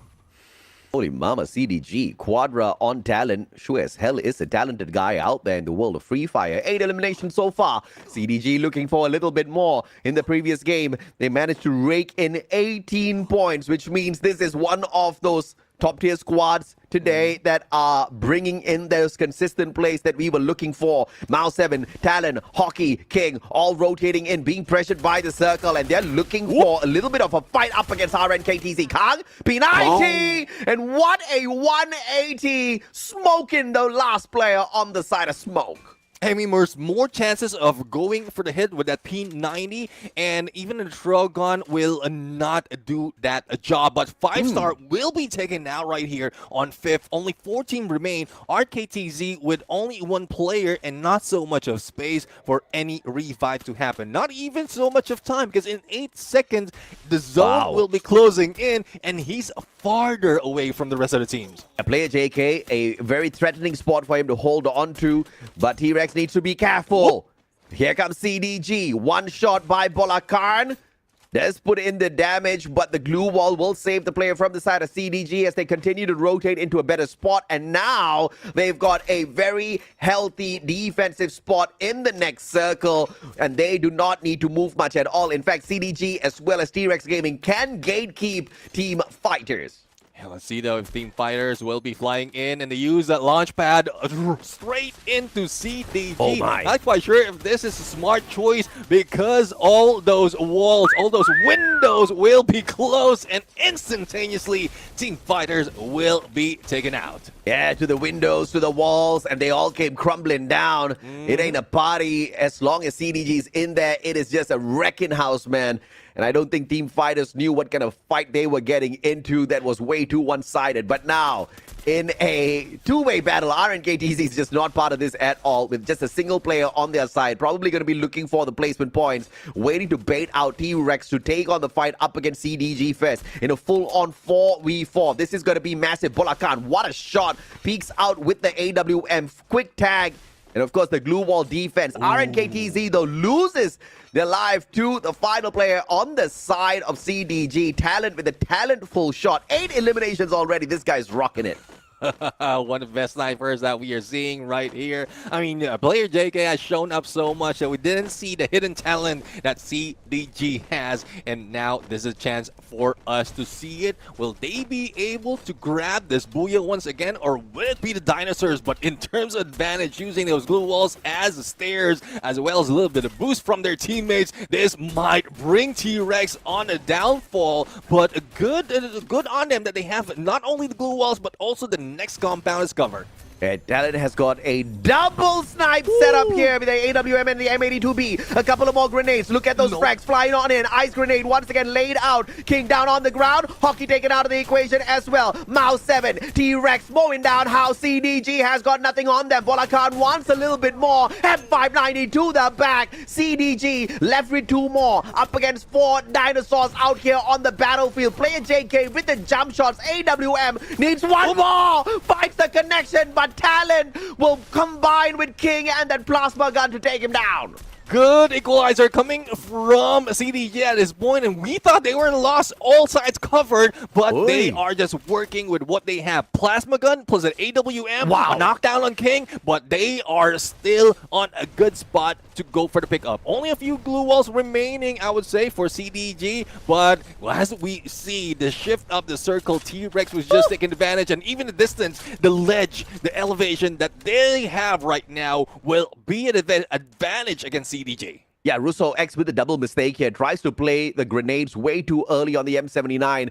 But of course, it was a smart play to rush onto the airdrop first. That gifted them the grenade launcher. But now Talon waiting with the AWM. All the T-Rex squad needs to do is just stay well hidden behind this crate and then wait for that opportune moment for the M79 to pop off. Circle going to complete its movement in a little bit here. So CDG about to run out of time, Neptune. They have to leave this compound. I mean, it's tough, though. We don't know where they will be going because they've taken the high ground earlier. The rooftop, they might have lost a lot of those glue walls, and they're just trying to save it up. But they don't have any opening. Compared to T-Rex, like, there's no need to pull out a glue wall. They have the airdrop, and if they have to turn back a little bit, they have the big boulder on them. So T-Rex really has good advantage, good resources on them as well. It's just a matter of time. Oh, he needs to be careful there. Russo with the M79. Misplay on the M79 can be disastrous. He could take himself out of the equation. But a good shot from Russo X. Once again, blocked out by that glue wall. Circle now going to be pressuring both squads. Squeezing them in. But Bolakan out of nowhere. M590 mows down Talon. 1 more for the taking. King with a Mag 7. No match for Bolakan. And it is T-Rex Esports back in the house with the booyah. Oh, the dinosaurs are back after losing out in the early engagement. Not so much of points, but now they managed to grab that booyah. How much? That would be the question, but as well as what have been done by the other teams, because this is a race to 80 at this point before we see who gets the Champion Rush condition activated. T-Rex Esports out of nowhere with the Super Rush and obviously the M590 Bolakan, just unstoppable with those plays. I mean, first of all, like we said at the start of this broadcast, Neptune, you gotta play the meta. And if you're playing on the meta is gonna love you. The meta will gift you with the advantage out there in these fights for sure. And that's exactly what T-Rex Gaming did out there. Yeah, exactly. I mean, use the meta. Not only that, use the environment. That is a very good on them that they will be able to position themselves, saving up on a lot of resources. And then with the meta shift that they've used at this game, they managed to outsmart, even outplayed CDG. Not them, not only them, but a lot of teams out here. If you can pull that off match after match, they could have like put in a repeat of what they did in group stage, but there's still tough contenders out there. Absolutely. And of course, the fight between Rosario Central and T-Rex, I expected it to be a little bit more dragged out. But of course, T-Rex Gaming were way too disappointed with their own performance at Bermuda. So unfortunately, Rosario Central had to be on the receiving end of all of that aggression. 5 stars after performing so well with the booyah in that first game. Obviously was looking for something solid out of match number 2 here, but they just couldn't go very far into that circle because, of course, pressured by the blue, and then RNKTZ just had to find them towards that very final moment and put an end to that run. Yeah, exactly. I mean, that's one thing. And it's tough, though, especially with how the teams are showing up right now. There's a little chance that you'll be able to survive if you go in full strength. So what we've seen earlier for RKTC survivability, that is one great thing for them. They managed to bring back some of the teammates, but for CDG at this moment, this is what we were talking about. Despite of them being able to equalize it, it's just tough, especially if you don't have that advantage in terms of position. But Talon bringing in the Talent 9 elimination and 5,600 on the damage. This sniper is something else. Yeah, he's definitely something else. Something else with the passive skills as well. Swapping out the Moko with the Ortho. You've got the memory mist there. And this is what I'm talking about, right? FFUSC, man, North America plays the meta a little bit differently, whether or not they are chasing for the meta or they're creating and proving to everyone out that they have got a step beyond everybody else and they've got it figured out a little bit better. Because you see, although he does not play the super big meta here with the lineup for the sniper, Ortho has been phenomenal so far for his side. 9 eliminations, that in itself is a testament to the active passive skill lineup.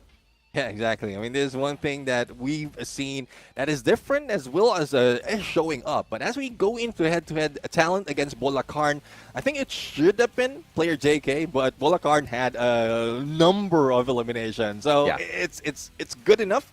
But if we have a choice, it could be a sniper versus sniper. But Bolakarn also pulled out the AWM earlier on. So this is a fair enough, but elimination, I would say both players just brought it on. Yeah, absolutely, man. I mean, both players definitely brought their best out there. Player JK maybe could not really bring out his talent this time around in that matchup. But of course, we don't really need to wait for long. Player JK, he has always proven himself out there. I'm sure we're going to find a little bit more. But the head-to-head between T-Rex as well as CDG, how impressive is this? I'm not talking about the damage. I'm talking about both teams walking away with 16 eliminations. Just between them, 32 eliminations. I wonder what the whole lobby holds on to, because it seems like both these squads alone kind of swept the whole lobby now. Yeah, I mean, there's one thing, like, 5-star getting a Booyah earlier, T-Rex getting Booyah this time around, but the consistent team that we're seeing is CDG. Elimination-wise, they're getting a lot. Yeah. In terms of engagement, they're surviving so much more, and this is what we look out for. If you want to get and achieve the Champion Rush condition, go ahead and get so much elimination, survive second, third. It doesn't matter if you don't have the Booyah, because it only matters once you activated Champion Rush, and that's what CDG might have been doing all this time long. Yeah, CDG as well as T-Rex, both these teams alone take 50% of the total eliminations off of this lobby. That's massive. That's very impressive. And obviously, CDG walking away with the 16, they get a little bit of an extra highlight because obviously we have given, T-Rex the highlight for the Booyah already. So this is a little bit of prime time here for CDG. But we also have to acknowledge the fact that consistency is king. CDG, back-to-back now, they have shown us that they can do just enough to get into that final circle, to play those points. But no Booyah, no problem. This is not the knockout stage anymore. No Booyah is a big problem. As long as they get it towards the later parts of this competition, they can still be crowned champion. Yeah, well, looking at the match standings right now, it's not so different, or not so much in terms of difference between T-Rex as well as CDG. Only 3 points behind even RKTZ. I mean, yeah, there's only one player on that final 4, but they've done so much already. And those right here on the top 3, 2 with the Booyahs on second and third, and CDG, because of consistently alone, is now on number 1. But again, same difference. 3 points remaining, or 3 points gap from what we've seen earlier in the match. Could have been chased or can be chased by 5-star right now, but 2 of the teams already halfway through to activating Champion Rush. That is just phenomenal. Absolutely. And yeah, man, halfway through, we are only on game 2, which means this could end as early as game 5 if this sort of a basic pacing is continued. Why do I say it's basic pacing? Because unlike the day where we saw T-Rex Gaming take away 4 Booyahs out of the 4 available games, that was, phenomenal on a whole different level. This one, game after game, we see a little bit of a shift, right? And thus far, 5 stars on that first game with the Booyah, T-Rex on that second game. But T-Rex on that first match, they didn't fare all that too well. Second match, we could say the same for 5 stars. And the inconsistency there has given CDG a huge leap over them. Towards the right-hand side, down the bottom, you can see teams like Rosario Central, Abandonados, even MTG here on the second page just look so sus. These teams are definitely very capable. But today, I guess a little bit of cold feet. They have started off on the wrong foot here, Neptune. Cold feet, wrong foot, you're going to trip and fall. Definitely. I mean, you dance with 2 less feet, you will be able to fall or step on someone else. So hopefully that's not the case at this point. But we have just ended 2 of the matches. I'm pretty sure everyone excited to see Nextterra. But what up next is a little bit of break for both you and I. So we're going to go for a quick break. When we return to a few more matches, we'll continue for the grand final. So see you in a bit.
Welcome back, survivors. This is the Free Fire USA Championship 2025, and this is the day, the grand final day. 2 matches have elapsed, and we have a little bit of upsetting news for some of you guys. But before we get to the upsetting news, some good news. We've got the giveaways once again for all of you guys who have been patiently waiting. Remember, it's only for the first 100 players. So in 3, 2, 1, here are the codes. Not just one, but both the codes at the same time. So go ahead and redeem them for yourself. Only the first 100 players will be able to get it for themselves. Only 1 item per player. But of course, you can redeem both of the items. You will only get one of the... that came out wrong. You can redeem both, but you cannot redeem multiple times. All right, obviously, because why would you want multiple items of the exact same thing? It doesn't make sense.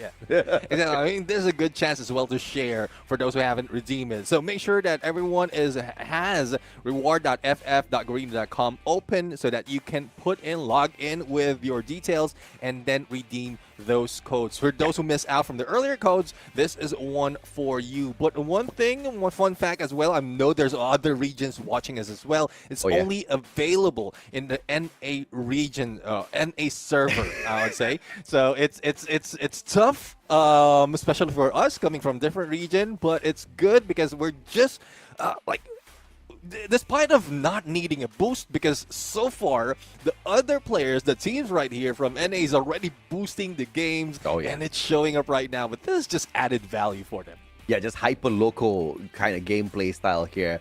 We expected it to be all out in the open, and it seems to be exactly that. 2 teams have gotten close enough to the 80 points that we're looking for. We're talking about CDG as well as 5 stars. CDG with the consistency, no booyahs in their pocket just yet, but it really doesn't matter. All they're looking for is to hit the 80 points as quickly as possible through any means necessary. And if they don't have the booyah, no issues whatsoever. Of course, you kind of miss out on some placement points, but as long as your eliminations are solid enough, like CDG, 28 eliminations in 2 games, 14 average per match is damn good already.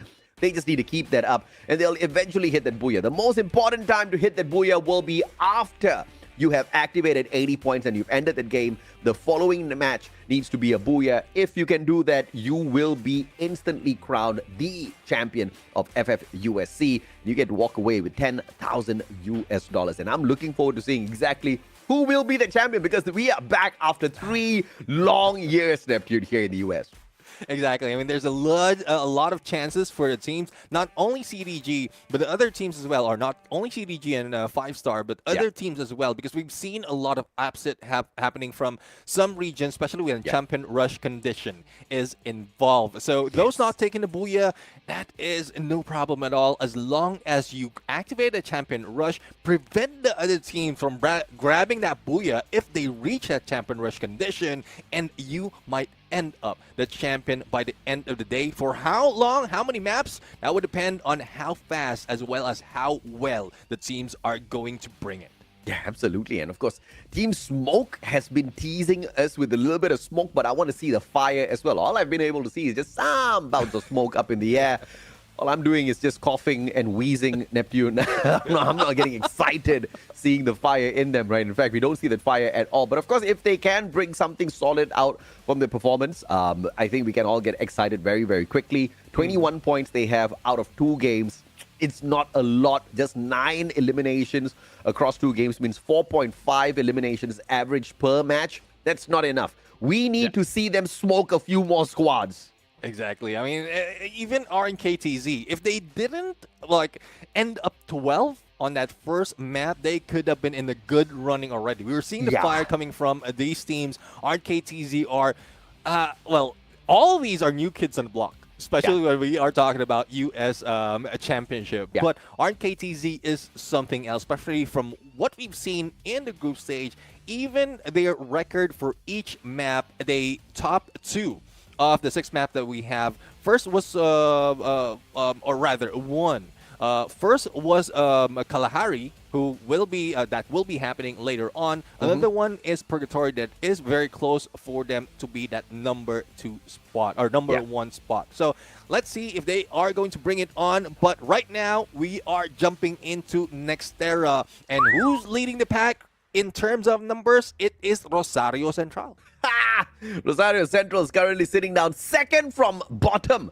That is insane. 2 games in, Rosario Central has a total of 6 points, which means average 3 points per game. Does not sound like the usual Rosario Central. And yes, you are correct. Nextterra Dominators is this squad called Rosario Central. But unfortunately, they are not the only team with a lot of points up at the top. CLG, RNKTZ, as well as MTG. They are the ones who are the front runners of Nextterra as well. And speaking of MTG, I'm curious if or not we're going to see them in this next match.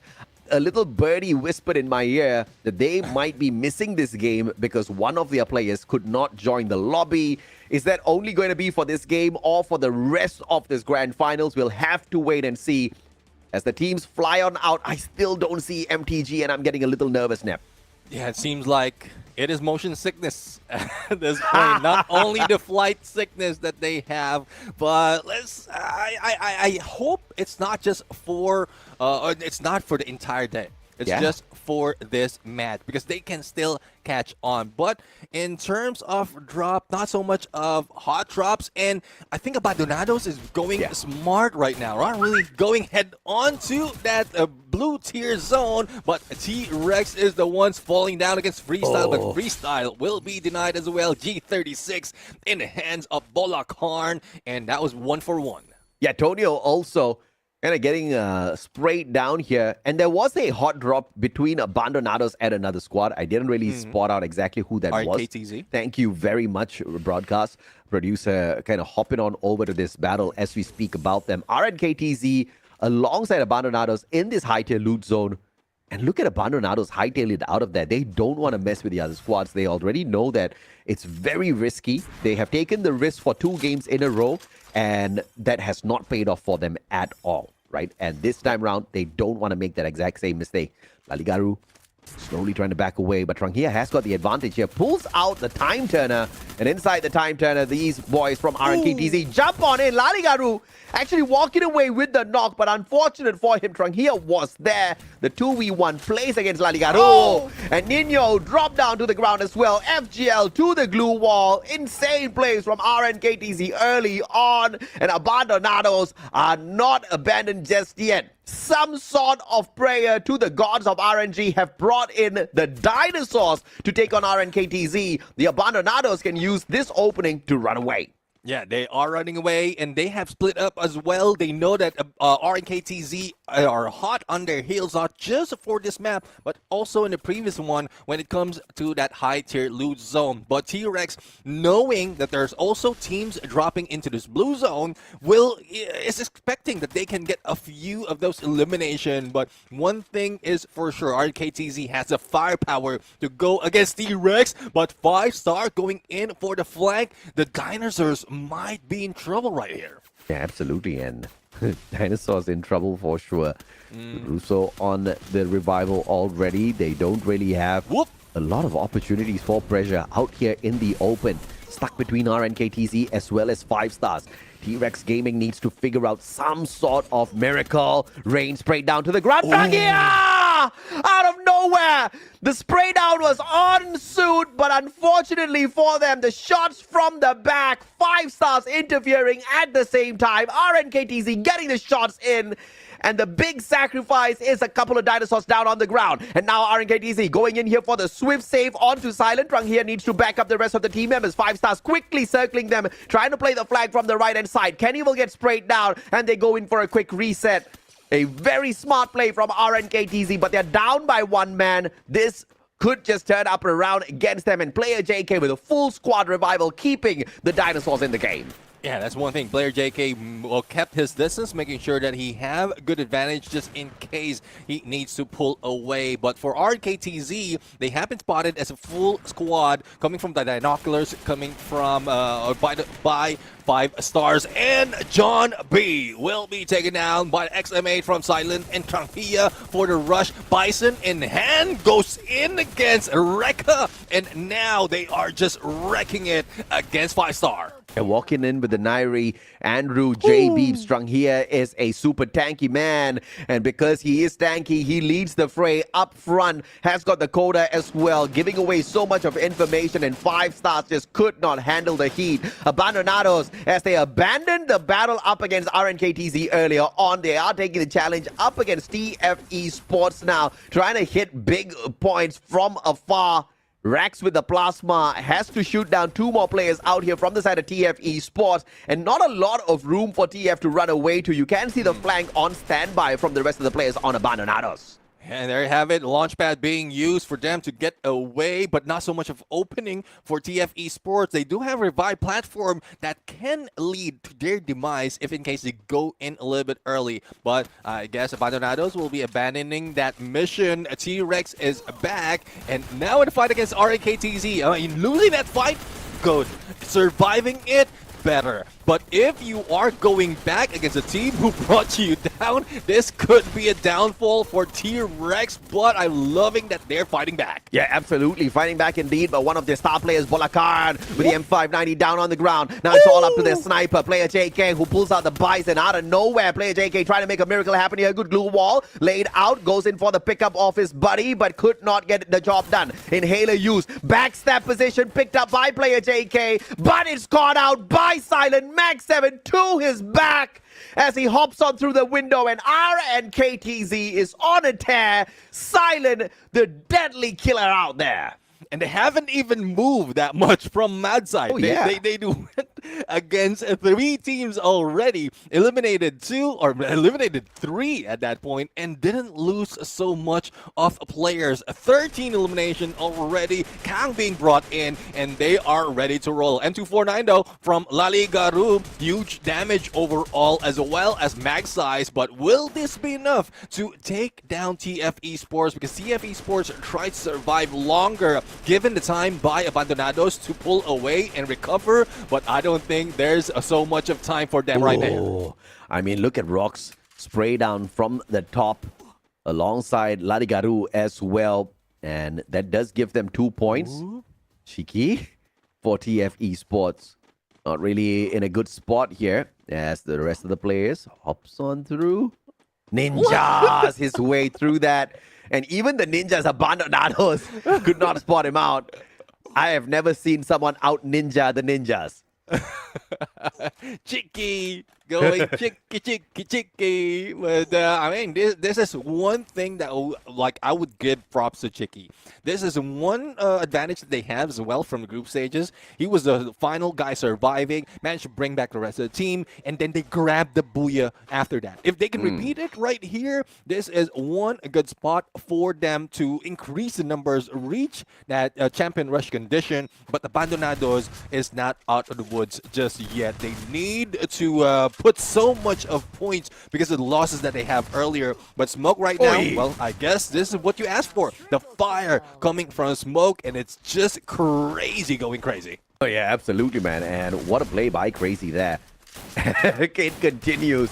MP40 could not take him down. Crazy on the quad Illims right now, picking up 4 points for his squad. 2 thrown in by Almir. Overall, Smoke is smoking their competition once again.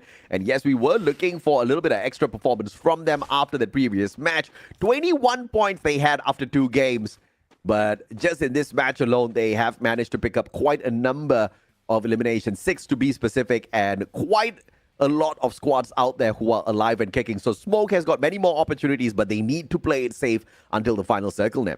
Yeah, definitely. I mean, that's one thing that they need to do right now. Yes, put in the work in terms of elimination, but not chase so much for that number because it will come later on. CLG, on the other hand, good side are on RKTZ, but because they are in disadvantage, they're choosing their gunfight. So not really making those shots just yet, but with the risk of being taken down and the help of the blue as well, it would be something that they need to put into perspective. Gomez Rio still at it after recovering, and the rest of the teams just managed to flank over. Gomez Rio and squad needs to be careful here. RNKTZ, super deadly team right in front of them.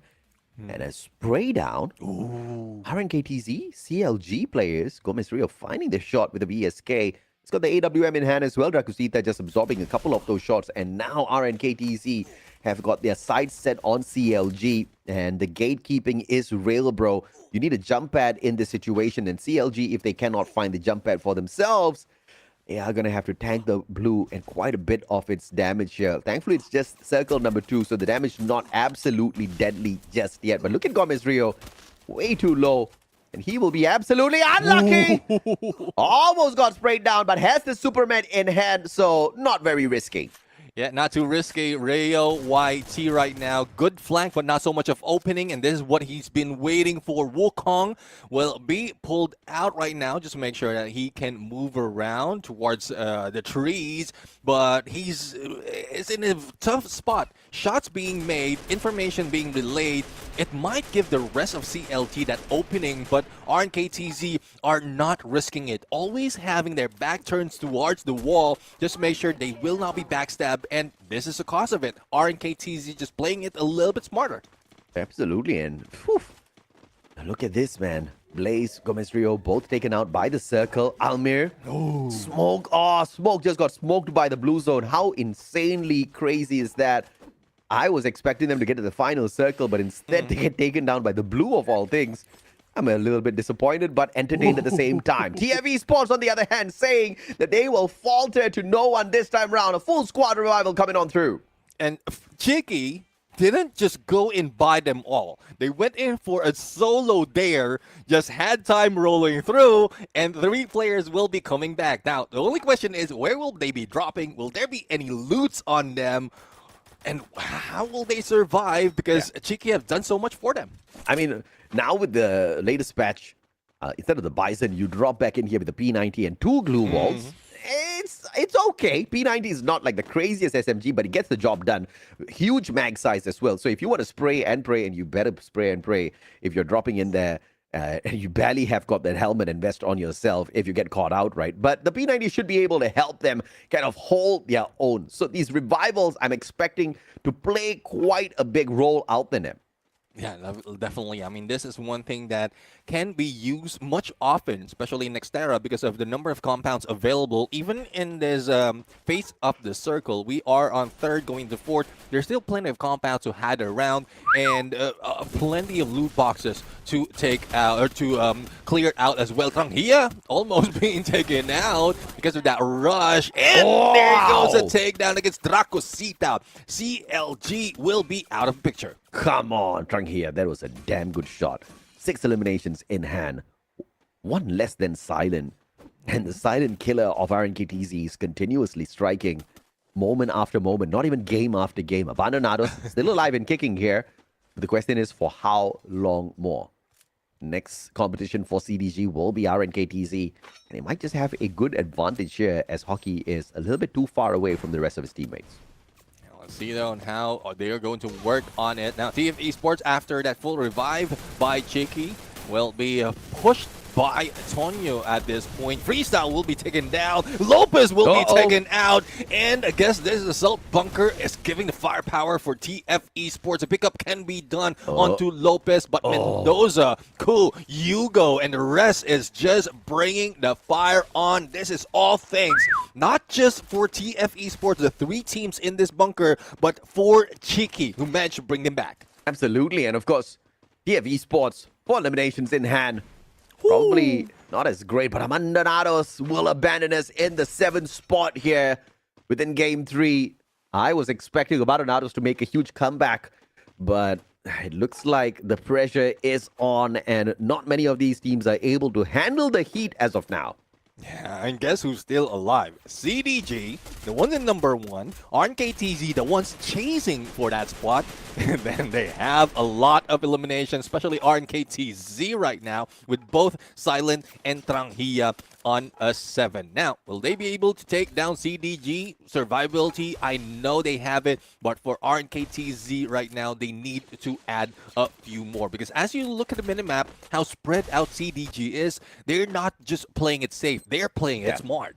CDG up against RNKTZ, trying to lay out the frag grenades first. Glue wall melters being sent out as well. Talon with the AWM. needs to be absolutely sharp with these shots, but RNKTZ slowly backing away, pulling out those glue walls as well. Tranquia's not going to be dealing with the deep freeze anytime soon, but Nkang will absorb just a tad bit of damage there from the frag grenade, but a little bit too far away from the rest of his team members. Tranquia now trying to get that back up, will miss the first shot with that AWM. Connection will not find the player, but moves on in with the Bison. Nkang, M590. And RNKTZ continues to mow down opponent after opponent. Can they get a few more here for themselves? 19 eliminations in hand, the most from this Grand Finals day. Yeah, definitely. I mean, RKTZ, smart move from them. We thought they're going for a retreat, but they're just pulling them in. They had an idea that that CDG is going for the vending machine. The moment they trigger that, they flank over onto the other door, and that's where they pinch them in. Only 2 remaining for CDG at this point. King, who is stuck, Hucky, who will be on the other side, and for Tonyo, that would be a threat as well for the other teams, because they will be, or Tonyo and TF Esports rather, they will be the teams who will be gatekeeping them together with Rosario Central. Absolutely. 5 more teams left on in here. 19 eliminations strong. King, don't you peek, my friend. Frag grenade in hand. Tranquia gonna be in a lot of trouble. And that's the distraction. And the grenade finds its mark, but unfortunately, not enough. Rain now sprays down King. That backup is there. And RNKTZ, so deadly. Quad kill. 20 eliminations. Can they get more? Let's see if they can get more. RC, Rosario Central, will be the next target for RKTZ. And there's no slowing down this team. They are on fire. They are bringing it on. And TF Esports would be the distraction that can make our Rosario Central survive this a little bit longer. But for RKTZ, they need to slow down a little bit. The blue is shifting. The zone is shifting. And they don't have that much cover later on. Yeah.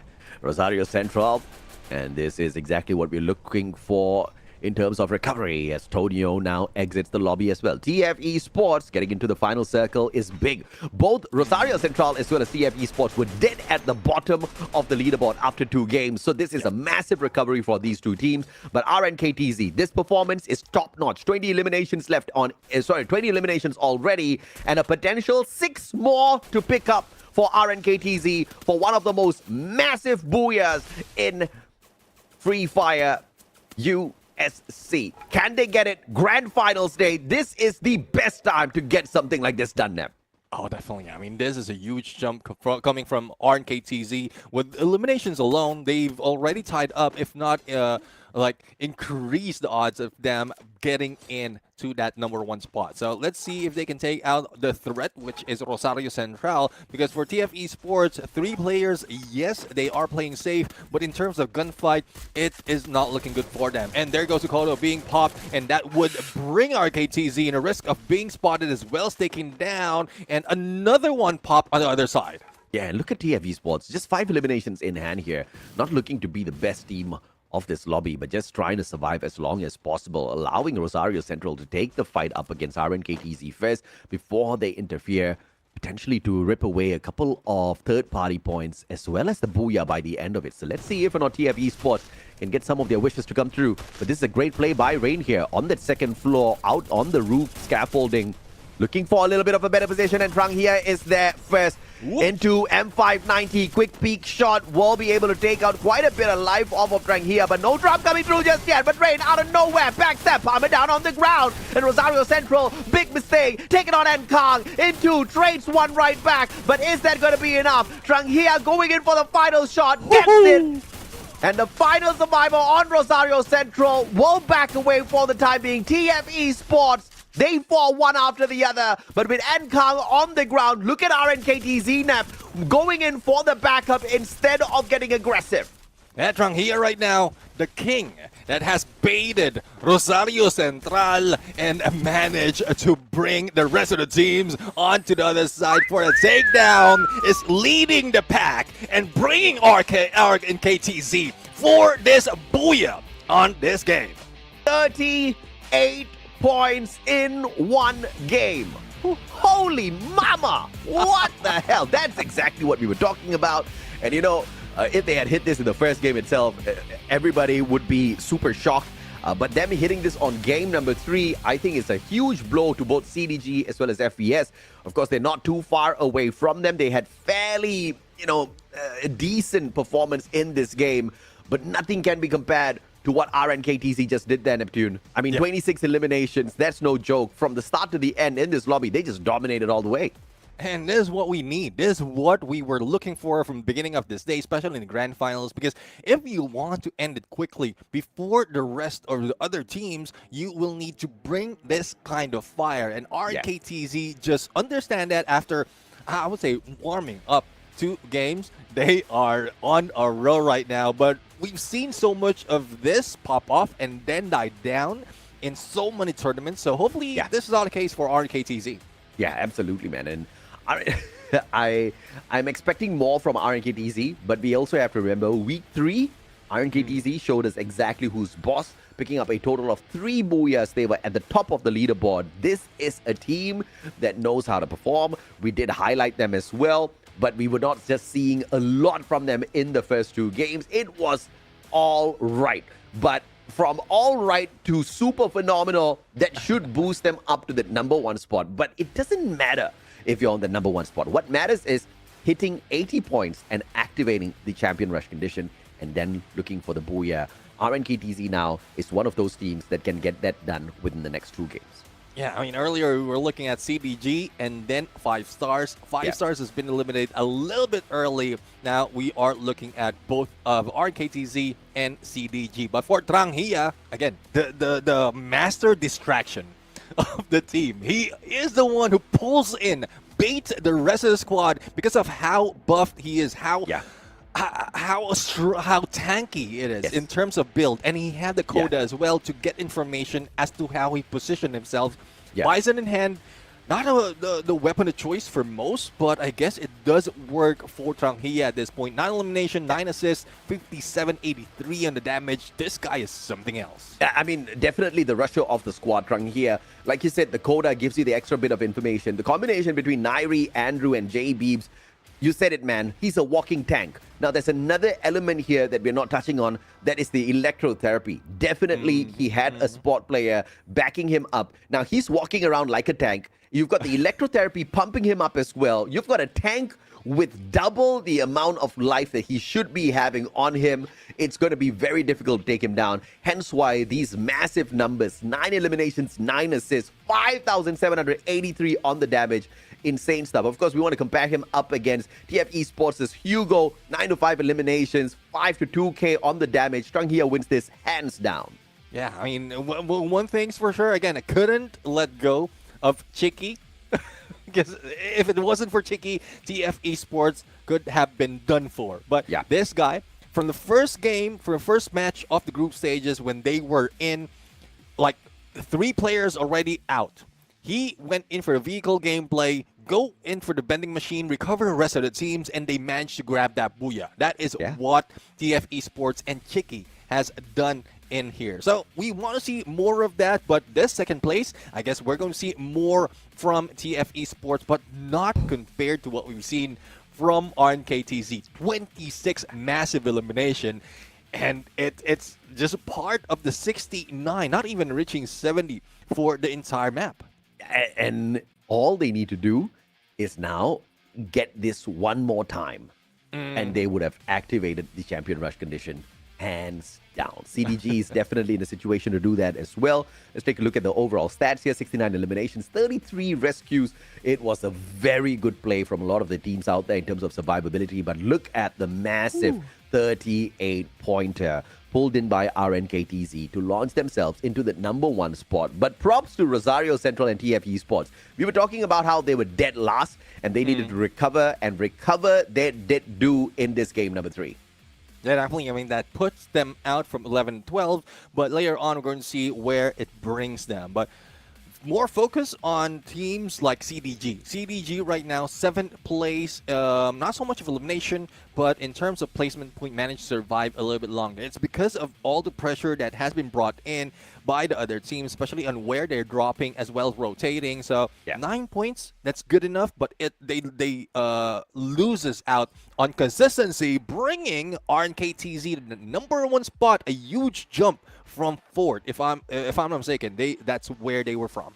CDG and RNKTZ should be able to activate Champion Rush condition in the next game if they pull away some massive points. 5 stars, I mean, they could do it, but it will require them to pull in 40 points. That would be insane to see out of 5 stars.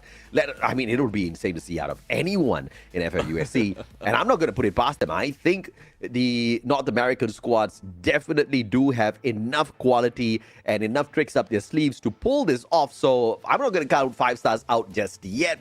But RNKTC and CDG activating Champion Rush was just the starting condition. Right after that, they need to hit the Booyah. That's where things start to get a little complicated. Yeah, I mean, speaking of complication, this is where things are being, things will be complicated. But let us take a peek on the watch party in Dallas, Texas. This is at Fault. The address is there. If anyone is near that place, go ahead and drop by. This is where everyone will be meeting up. Those survivors who would love to see people in real life. After 3 years of not having a tournament, this is a chance for everyone to do so. Yeah, shout out to all of those there at Fault at the watch party, Dallas, Texas. You know what it is, guys. Please have a drink. There's Vince. Not honest. Hey, Vince. You guys can have a drink on Vince, all right? Cheers. You guys are watching us. We are watching you. That's how it works around here, right? But of course, do go ahead and have fun. And all of you guys at home, if you're close enough to at Fault, make sure you get on over there and catch up with your buddies in the world of Free Fire. This is the start. After 3 long years, we are back in here with the esports scene, and North America is off to a fantastic start. We see so much of quality. But this is the insane part, man. I mean, game after game, we just don't know who is going to conquer these matches. But what we do know is we've got some giveaway for you guys once again, only for the first 100 players. So in 3, 2, 1, grab this screenshot, hop on over to the website, and claim your items. And the website is reward.ffthegarena.com. Make sure that you log in with your game details, in-game details, and that's where you enter these codes. Well, my tip earlier was to go in for a second first, but I guess looking at it, you can switch it around. Just make sure you have both. Once again, if you missed out on a few of the codes earlier, we are bringing back right here and a lot to come. So don't worry for those who are just jumping in and not getting all those exclusive rewards at this point. There's still plenty of matches that will be happening, plenty of codes that will be given out. Yeah, absolutely. And of course, looking at all of those codes, you guys could probably be a little bit hungry for more, but we can promise you more action for sure out here at FFUSC. These teams are on the prowl, and RNKTZ, the only representative from Group B thus far that has shown their fangs. Apart from that, it's just all-out dominance from the teams out of Group A that we saw initially in the knockout stage. We are down with 3 games. We have got a potential 5 more to go. It could end earlier. It's all dependent on who activates the Champion Rush and meets that Booyah condition to call themselves champion.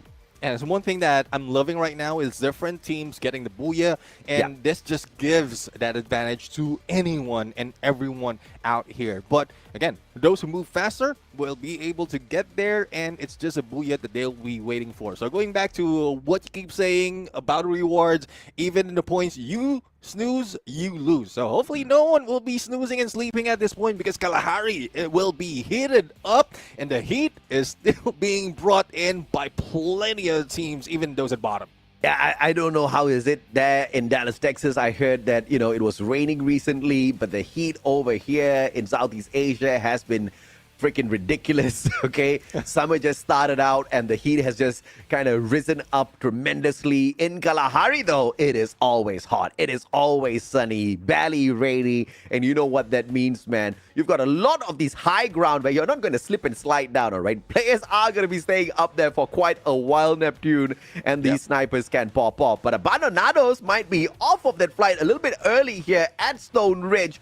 They get an opportunity, but it is RNKTZ Antonio first out of the flight into that high tier loot zone. I mean, Abandonados have learned their lesson already in Nextterra. They like drop in onto the edge of that high tier loot area because RNKTZ keeps on stalking them. And now it's sure enough that it is RNKTZ who will be aiming for that high tier loot blue zone. So Abandonados will be going into the other side, Stone Ridge, but or rather on the other side of that map, which is Santa Catarina, but they are also looking into other teams fighting them. Yeah, big mistake here by Abandonados because they kind of like went in chasing after Rosario Central. Not intentionally, of course, trying to avoid the blue circle, but just luck is against them. They are not going to be able to take confinement as Rosario Central has gotten in there comfortably and is now going to be able to gatekeep them. CDG is right behind Abandonados as well. So as they try to run away, they are at risk of being shot down. Either way, Abandonados have to find some sort of mercy from the gods of RNG to allow them to escape as they're left with 3 more players. Yeah, let's see if the 3 players will be able to bring themselves back up. It's still early, so there's still a lot of chance. CDG right now, I mean, Abandonados could have dropped in a little bit later, knowing for a fact that RNKTZ is the ones chasing for blue and most of the time winning those engagements. So that could have given them like command posts, probably refinery, probably foundation, but most of the teams are going into the edge of the circle. No one wants to get in the middle. The reason behind that probably is because they want to get early points and then head into each phase of the circle. Because you know for a fact, if you are a sniper, if you're a team dropping into the middle like refinery, there's little to no chance you will find early engagement. So you're losing out on a lot of stuff. CDG, the only team in the top 4 right now without a booyah to their name. And they're so close to activating the champion rush condition. They only need 28 more points. And CDG has proven that they are more than capable of pulling this to their side. Smoke, on the other hand, just keeping an eye on TF Esports. The players rotating towards them at Oldhampton in a 2v2 split. Next Loco, level 2 on the assault rifle already. Looking for Mendoza Kur, who has the SMG. Kingfisher in hand as well. Switching it out for the Woodpecker. He has got that long range capability. But Smoke hitting hard onto Uriel and not waiting a moment. And on Almir! Flying on in M590 and crazy with the Drogon gets the double out of nowhere. Smoke just smoking out the players of TF Esports. Now TF on the back foot, trying their freaking lives to get on out of there. But the question is, can they? Unfortunately, for the side of Smoke, they are going to be able to get away, at least for the time being. Those hook guns are just allowing them to rotate around and away from this compound way too quickly then. Yeah, definitely. I mean, I love how Smoke really used the hook gun to their advantage. One knock, and they just jump in right ahead. Not so much of a use for a launch pad because it's very near, but let's see how they are going to try to survive. Chicky would be the next target right now. Hook gun in hand, but couldn't get a target. Almir missing those shots, and Chicky is not just a survivor. He is an eel at this point. I mean, that's the beauty of the hook gun. That's the beauty of Kalahari. And there's no limit to the hook gun refills that you can buy. So obviously, TF Esports has invested in the right place here. And Almir just could not find those accurate shots. And that puts Smoke in the losing end here in terms of picking up those solid points. But TF Esports, advantage up against Rosario Central. They have to stay silent here. Rosario Central ignoring TF Esports. In fact, they didn't even know of their presence. They rotate straight into Shrines. And now, head-to-head against Team Smoke. Into has spotted out those players. I hate that when that happens. Trying to jump through the window, and your head's too big. That's why I avoid the windows. It's either a door or just open area. But I mean, that's why I get knocked down a little bit early as well. But Smoke right now going in, close encounter battle, and Irvin managed to take down Almir. Crazy right now, going crazy. He managed to survive. Uelkis will be taken down. Rosario Central might be the ones winning this. Only Max Loco remaining at this point. MX Loco straight to the vending machine. 900 coins in his pocket. He should be able to buy back his buddies. And Almir and Yokis gets brought back. The insurance policy has been cashed in. Rosario Central can have another point to their names, but Smoke will have a reset overall as these boys go out to collect more points to return the favor in a little bit. But of course, Kane could mess up here. Next Loco going in for the medkit use. Has got the Mac 10 in hand as well. Goes in for the jump, gets the spray down, but the backstab is there. And with the deep freeze, Kane with the knock as well. Palmer is going to get picked right back up. So Rosario Central, just one player on their side eliminated, but the revive, of course, way too easy. Yeah, very easy, especially as they save up so much of a coin. On the other side, we have T-Rex going against Antonio, but 5-star also in trouble. Zeus will not be that god that would be surviving longer, but for Rosario Central, they have been heard. They have been spotted by Team Fighters, and I guess even Team Fighters as well as Rosario Central are ready to fight. But Team Fighters just went in for that revive against Gaju, and won't be surprised if TR or Team Fighters will be turning around. But no, they want to bring this fight, and Kane almost going for the knockdown. Yeah, Into just got brought back here, has got the double vector in hand, but thankfully Irvin and Into with their right place, right time for the spray down. Blaze with the P90 could not do much up against these players of Rosario Central at all, and Team Fighters really had no fight up against Rosario Central.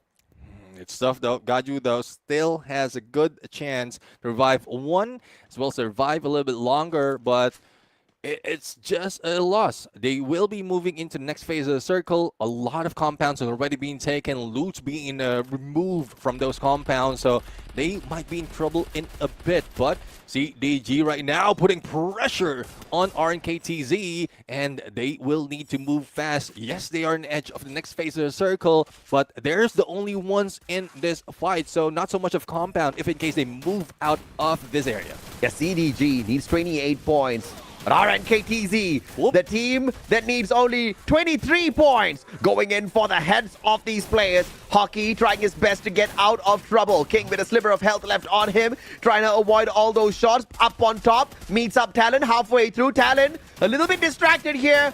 King shows up at the right time, and the spray down. Backstab is perfect from Trung here. CDG eliminated early, and RNKTZ booking a little bit of a closer step towards the champion rush point. I was a little bit worried for RNKTZ at that point. Oh, yeah. CDG has a great advantage, great distance as well. And you know how it is. With the sniper on your side that is good enough like Talon, it would be deadly if you give them that distance. But one thing that RNKTZ did is make sure that the distance is not so far. Even the snipe up close and personal would be difficult to make a hit. So that's what RNKTZ did. But for T-Rex, they couldn't close any distance at this point. They're just focusing on survivability, just going into square one right now, and hopefully they catch up because time's running out. RNKTZ not only picks up very precious points to get closer to the 80 to activate Champion Rush, but they also prevent CDG from activating the Champion Rush condition in this game. So CDG needs 2 more matches after this. RNKTZ may just activate it in this game and try to finish it off in the next match. But of course, there is a potential preventer here coming through to challenge RNKTZ for the top spot, and that is T-Rex Esports. Will the dinosaurs be able to bring on a massive challenge towards the leaderboard leaders, RNKTZ? Or, of course, are they going to get snuffed out, have some of their teeth pulled out by the end of the day? We'll find out. RNKTZ trying to rebrand themselves from esports players to dentists. Or chiropractor, I would say. Trying to stretch out those tiny claws out of T-Rex right now. But, I mean, this is what they have to work with at this point. Smoke having trouble surviving. Even Tonyo is bringing them down, but Lopez is already out, and only 2 remains. Smoke will bring the fire, and is that an M60 that is in the hands? A lot of bullets can be used to bring Tonyo down. I don't understand this trade. They got 1 player away from Smoke and 2 of their players down on the ground. This is not looking good for Tonyo at all. The numbers are not working out in my head. And now they are going to be pressured. Almir looking for the knock. Tonio hightailing it out of there, leaving Freestyle as bait for Team Smoke to focus on. Tonio is going to try to get to that vending machine and bring at least a couple of players back in. He gets the revive onto both Ivan and Lopez, which means Team Tonio will stay in the run. Yeah, I mean, they are going in for survivability. They're doing it right now. Well, let's see if they can do it much more. Rain has been taken out already, but Silent as well will be out. Only 2 remains for RKTZ, but managed to fight back. Equalizer overall. Blair JK is still alive as well as Russo X, RKTZ out, and T-Rex is back. T-Rex Esports just wrecked RNKTZ. RNKTZ preventing CDG from getting the point rush condition activated. And T-Rex putting a stop to RNKTZ from getting it activated. And T-Rex, if they get the booyah here, they should put themselves in shooting range of activating champion rush condition. And 3 teams will be in contention for it in the next match. What an insane outcome here from this game number 4. It looks like we might just go all the way today in this grand final snap.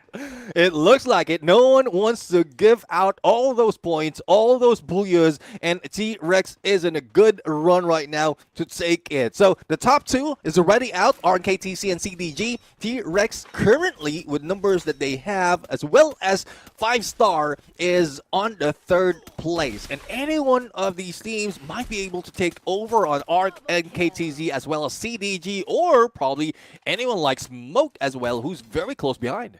Oh man, this is insane. Supermed, play JK. Looks like he has a lot of medkits out there to play with. Sure needed. I don't even think he needed a medkit at that point in time, but he's like, I've got 12, bro. I can afford to waste some. Tonio, outside at command post, but they do need to travel a little bit here up against Team Fighters. They're all split up, and Gaju in between them, so shutting them down, it's not going to be too much of an issue. But Chiki here, SVD in hand. Keeping an eye on the dinosaurs. Jump pad. Cheeky pressuring Darius and gang. Not able to get it. And now, potentially, to use that jump pad to go... Oh, man. Not looking good, Cheeky. You went in for the medkit first. And now, jump pad to play the quick reposition. Question is, can he play the game of survival? Needs to recover first, but chooses to use the jump pad to go in.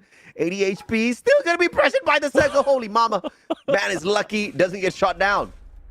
Well, definitely, he is lucky. And one good smart move coming from Chiki. He knows where T-Rex dropped into. And, like, if you know that you dropped in that spot, no one is contesting it.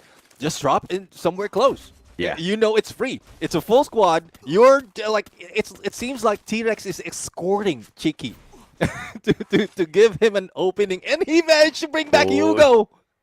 Well, 6 eliminations in the hands of Smoke so far. Yolkis just losing a little bit of life. And freestyle M592, the chest out of nowhere. Tony, yo. Not only do they take away a player from Smoke, they also put an end to Team Fighters in that very same breath. What a play from the squad. Tonio now moving deeper into the circle. And with the monster truck, Almir with the reposition has got the level 3 M1014 in hand and just jumps on out in the open. I am not so sure of this strategy. Yeah, I mean, he used a monster truck so that he doesn't have fall damage, but it was a little bit delay in with that glue wall, and it was on the other side as well. So, questionable move, but it's a panic mode as well based on his situation. But we saw a glimpse of 5-star moving towards Rosario Central, and if they jumped in, they might put in a surprise. Almer is still busy with freestyle at this point, and the rest of Rosario Central will be in there on the other side, takedown after takedown, and I think they are praying hard not to be taken out. Yeah, I mean, we can't forget 5 stars just yet, man. 5-star gameplay, but smoking out freestyle.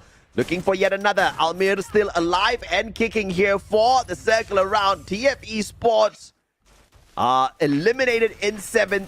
And right behind, 5 stars looking to pull the cap here on Rosario Central, and they do that phenomenally well. Almir, backstab, M1014. Oh no, the misstep on that Rebel Rush. Has to hop on out through the window once again, and he survives that botch. Good play indeed, but now in a 2v1, pulls out his own glue wall, pulls the 180, still wins that out. Almir, level 3, M1014, plays it like a champ. Almir, miracle gameplay. Oh yeah. Going in wow. right now. Another takedown against Eric. 5 stars, slowly losing it, but Almir is out crazy right now. M590, not so much of distance, but also fired against a 5-star, putting his position in their books. So let's see if T-Rex can save Crazy at this point, and I guess they're rushing in against 5-star. Yeah, absolutely, man. And Crazy just helping out T-Rex a lot here by throwing in all of those frag grenades, including the glue wall melter. And now the backstab. Crazy play by Crazy himself. 10 more HP though, and T-Rex Esports will snuff him out for yet another phenomenal booyah. Oh, definitely. I mean, this brings them higher, closer to RNKTZ. 2 booyahs in this day, and we are asking for more. But this has denied, like RNKTZ being taken out early, denied them of jumping in and achieving the champion rush condition. And then T-Rex right now grabbing booyah as well. So decent amount of elimination. Now they are on that running. So we won't be able to end it onto the next map. But so much of excitement already happening in these games. So many teams now are so close to activating the champion rush condition. We just concluded game number 4, Neptune, and I was thinking it's either going to be 5-star or T-Rex, but what do you know, man? Final circle, both teams get there to get the job done. Obviously, 5-star's just not having enough manpower towards the very end, and T-Rex, as usual, with their survival gameplay, because we know how hardy these dinosaurs are, they get the job done. See, before we hopped on in there, T-Rex, they had about 36 points. And I believe with that booyah, they get a total of 25. Not a massive game, but just enough. Now in shooting range for the champion rush condition, because they sit at 61 points. So this is massive for T-Rex. But what's phenomenal is they did manage to put a stop to a team that put a stop to another team. So it's back-to-back shockers here. And you cannot ask for a better grand finals than this. Yeah, exactly. I mean, this is what we were looking forward to in terms of grand finals when champion rush condition is involved. Yeah. Like denial after denial after denial. It might not be the same team who are going against on a previous map after this one, but other teams who will stop you in the forefront. So I'm loving storyline right now, and it's not just a battle of the top 2 anymore. Yeah. Earlier, it was RNKTZ and CDG. Now, it's very close between RNKTZ, T-Rex, 5-star, CDG, and even Smoke. But how close it is between each other will also dictate how well they need to perform later on. But this time around, the MVP is coming from Smoke. 7 elimination, N590 gameplay. He was just timing those shots to the T. Oscar, J. Beebs, Andrew Awaken, as well as that Diva. He's a support rusher at this point. A little mix up, but it's working, AJ. It's a crazy lineup of active passive skills, bro. North America is a little creative with their active passive skills here. This is one of the first support rusher build I have seen. And clearly it's working for him. Right? You've got the Oscar built to rush. Or one could assume that he's built to get away. Maybe he wanted the Tatsuya, but another team member took the Tatsuya, so he couldn't. His valiant dash is to valiantly run away from danger as the support player, because obviously the Tiva is going to help him with those pickups a little bit more faster. Andrew and J Beebs with the defense. So I'm just gonna call him the support player, okay? But the support player having 7 eliminations is quite local. But Rex here with Bolakar, 6 eliminations in total, 1,862 on the damage. T-Rex Esports obviously playing a very good game this time around as well. 2 booyahs in this grand finals day kind of shows you they are one of the more proficient teams to guarantee the top spot for themselves. And the top spot might be slightly advantageous in terms of placement points for now. But once they activate that champion rush condition, once they hit the 80 points, then they are going to probably be the favorites to get the whole championship in the bag because of how consistent they are with the Booyahs. But what's guaranteed here is, Neptune, we're going to get a minimum of 6 games for sure, because next game, Game 5, it cannot end just yet. Next game is probably going to be where we see a couple of teams activate the Champion Rush condition. Yeah, definitely. I mean, they're very, very close, especially with RNKTZ was almost there, but being taken out a little bit early, and T-Rex going in for the catch-up game. So we'll have to find out, though. I mean, this mix-up in terms of grabbing the Booyah, grabbing the number of points, like elimination-wise, there are already a lot of chances for the other teams that could have, like, demotivate some on the lower part, but hopefully they don't stop, because we're just in the 5th game. We're going in onto the next one, or 4th rather, and we're going into the next matches, and there's a huge chance for them to catch up. I mean, see how close it is compared to the previous map. T-Rex with 25, Smoked with 18, Rosario Central 17, as well as 5-star. So this map, I would say, is the average in terms of getting those points. And probably it's the factor of Kalahari as well, making them survive a little bit longer. Bam! Look at this, bro. RNKTZ at the top, 64 points. They only need 16 points to activate Champion Rush condition, 19 points for T-Rex, and obviously 5 stars with the 23, and CDG with the 27. This is all doable. From the 1st to 4th spot, it's very doable. Obviously, if you want Smoke to squeeze themselves in there as well, it might just be possible, but they need a massive round, multiple eliminations. They haven't really shown us their super aggressive side just yet. They haven't been able to secure a single Booyah for themselves. That's going to be the big question mark for Smoke, but we won't write them off just yet, Neptune. But what's guaranteed is 4 teams will be able to make a push here for the Champion Rush condition. We could see chaos once again. You know, CDG as well as RNKTZ almost activated it earlier, but the prevention was stellar, was phenomenal from the teams. So we could see maybe the underdogs try to prevent these top 4 teams picking up points elsewhere this time. Yeah, I mean, denial will be one part of the story, especially when Champion Rush condition activation is involved. But we're going to put that into rest for a few minutes, because we're going for a quick break. When we return, more Free Fire action continues, and we will be right back, so don't go away.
Ladies and gentlemen, welcome back to the show. This is the Free Fire USA Championship 2025 Grand Finals. We are 4 maps down and more to go. How much more? We don't know because the teams are making it difficult for us to tell if it's going to end quite quickly. But back on desk, I am Neptune the Gentleman Garcia, joined by my brother, the Musashi AJ, and we are loving every action that's happening. I mean, it is just an absolute delight to see these players from North America just go head to head and slug it out. Game after game, we are seeing prevention of teams reaching that champion rush condition, which just proves the fight is in all of the squads, right? You are not really seeing a super top-heavy lobby here. I think it is all out for the taking. Teams who are down towards the bottom as well are very, very capable squads. It's just that sometimes luck is just not on your side, right? We've seen hot drops. We have seen, unfortunate situations where teams drop on in, but they can't find the right guns here for themselves. Teams like Abandonados abandoning the high-tier loot zone because it's just not faring well. It's too much of engagements in there. So much of chaos. But through all of that chaos, some teams have still managed to maintain consistency. T-Rex Esports, 2 booyahs so far. RNKTZ, 1 booyah, more than what T-Rex has in terms of points. So these are the teams that are really, really keeping it up high.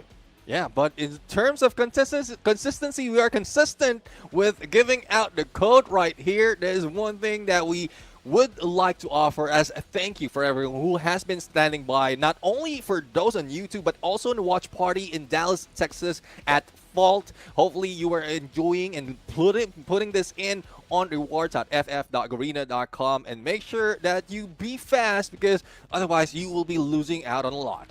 Absolutely. And of course, if you are quick on there and you manage to get the code here for yourself, some of your friends in the chat wants a little bit of help as well. Don't be shy from helping them, all right? Just give them a hand as well. And obviously, we have got our watch party there as well. We've got Wins as the host down at Dallas, Texas, and at least we will be able to see some glimpses of them as we move on in the day. It looks like, by the way these teams are playing, we're going to have lots more glimpses of this watch party because I'm expecting yet another prevention. Okay, I'm expecting even if teams do activate the champion rush condition, we are going to see them probably try to disarm each other. Once again, grand final rules, we are on champion rush condition activation, which means you need to hit 80 points. In the same game that you hit 80 points, you cannot become the champion. 80 points is just to activate champion rush condition. In the following game or the games following that, you just need to hit the booyah. The first team to get booyah after achieving the 80 points will be crowned champions, which means by the end of the day, you don't need to have the most number of points to be crowned champion. Now, but if none of the teams manage to get this booyah after activating the champion rush condition, we can only play a maximum of 8 games. After the 8th game, that is when we will take a look at who has the most number of points and, of course, crown them as champions. However, of course, I expect the teams here at USA to be a little bit more aggressive than that. I mean, I don't think they want to wait for Game 8 to grab the 10,000. Well, unless Denial, who is waiting out the door, and Denial's not just a river in Egypt at this point. Denial is the name of this game in Champion Rush at this point because it has been happening overall. RNKTZ denied of getting close or activating champion rush condition because of how the other teams are performing, and T-Rex are the ones getting the double booyah and catching up against RNKTZ. But again, despite of T-Rex having 2 booyahs, RNKTZ remains consistent or maintains consistency from the early parts, thus they are on that #1 spot, but very, very close behind are the Dinosaurs as well as 5 Stars who grabbed the booyah from Bermuda. So anyone out of this 3, and as you did mention from the beginning of this after the break, is anyone from the other teams as well, even the bottom, if they can catch up and deny those reaching from champion rush condition, can be the champion. But again, halfway through, they need to hustle up. Absolutely, man. And of course, I'm a very big fan of the way RNKTZ has been playing so far. Very aggressive, massive eliminations, 42 in total. T-Rex, on the other hand, only has a total of 31. Yeah. But it really doesn't matter the fact that RNKTZ has got so many of these eliminations because they haven't really activated the champion rush condition just yet. And even if they do activate the champion rush condition, do they have what it takes, just like T-Rex Esports, to rip away a very important booyah after that activation? That is going to be the biggest question mark. Exactly. I mean, T-Rex had practiced a lot in grabbing the booyah, surviving until the final circle. So I guess this is what they're aiming for right now. Just to make sure that they reach 20 or 19 points, activate the champion rush condition, and then later on just hang back. And we've seen them hang back. Yeah. 0 elimination halfway through the map, and then they grab the booyah towards the end. So it's just different dynamics in Battle Royale overall to be a champion. And this, I'm loving how Free Fire has formulated the champion rush condition. A lot of discussion, not only from us, but also other casters, analysts from different regions has been thrown in. And this is just something else. It gives the underdog that potential of denying the top dogs as well as a chance to be the champion in the same day. Yeah, absolutely. And of course, it will be sweeter if you can prevent your opponent from taking the championship. And in the same swift movement within that game, you take the championship. And of course, in order to have a tremendous situation like that, we need a couple of teams to activate champion rush condition by the end of this game. It's very possible, but the question is how many of the teams are going to be able to do that? And if we don't have multiple, if we just have one team, the question is, can that team go with a back-to-back in terms of getting those points to activate as well as a booyah? Yeah, let's see though, as we are looking at a team lineup right now. And again, in our sites, player JK and Bowler Karn has popped off for today. For a 5-star, not so much of a running. Only Zeus really pop off with an MVP and a snipes. But we've seen how aggressive John Bay has been. Eric has been faltering in some of the battles that they've had. For RNKTZ, it's more of Krankia who is being the great distraction or the being great threat. He has a coda, he has a tank build, and then connected with the basic therapy as well as a good chance to go in for a takedown even on a solo mission. So that is the threat that they need to take down if they want to take out RNKTZ in the battlefield. But for Rosario Central, I know Escolta is on the list right here, but we haven't seen most of him in the fights. I mean, yeah, we really haven't seen a lot of Escolta at all. I'm not so sure what's up with Rosario Central because when Escolta hit the 15 eliminations with its snipe, that's when I decided, okay, this team, we definitely have to look out for them. But I've been looking for them to perform for quite a while now, and Rosario Central just doesn't want to bring out that exact same performance. I was thinking they were holding back during the knockout stage. But if you're in the grand finals, you don't get more chances than this. This is the final day, final opportunity for you to go on out there and really play your dominant self and make sure everybody else recognizes what you can bring to the table. But all they're bringing to the table right now is just, barely enough points. But we can't write them off just yet because you never know if or not because in this next game, teams are going to be able to just activate the champion rush condition. Nobody can get crowned the champion just yet. If Rosario Central does phenomenally well in this game, and in the next game, they successfully prevent the teams from touching that trophy, we could still see them in the race. But of course, I don't know if I'm asking for too much.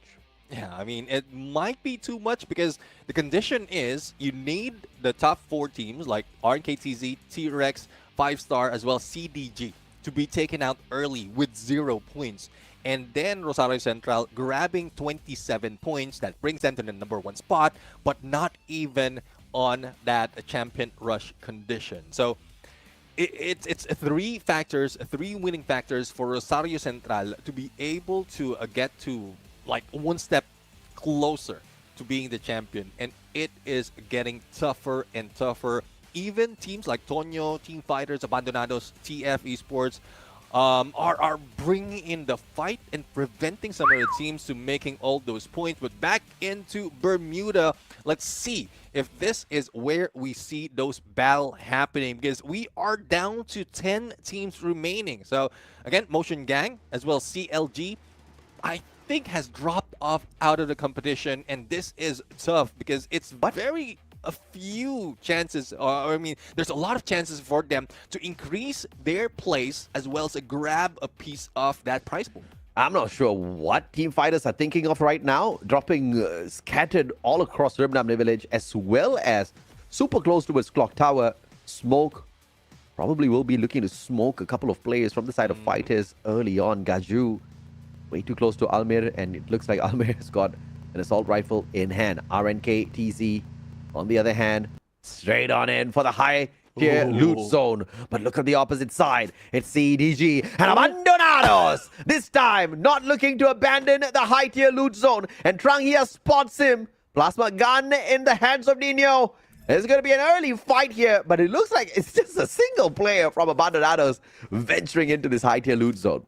Yeah, I mean, Abandonados is going smart right now, and I think they know that CDG will be on the other side. So why not have one player check out, and it is Nino going in for a check out on this area, but a takedown against Rain and Trang. Yeah, that would be a huge punch into the guts of RNKTZ right now. Earlier, they were winning the high tier loot area against Abandonados, but now they are up. The ninjas are up for revenge. Yeah, they are up indeed. 3 eliminations in hand already.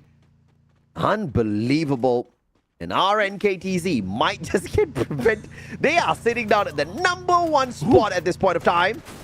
Silent, what are you doing, Silent? Cars up in the air. Blown up. Pulls out the sports car. And he tries to hightail it out of there. No snipers clearly on the side of Abun. Rex is on the opposite side.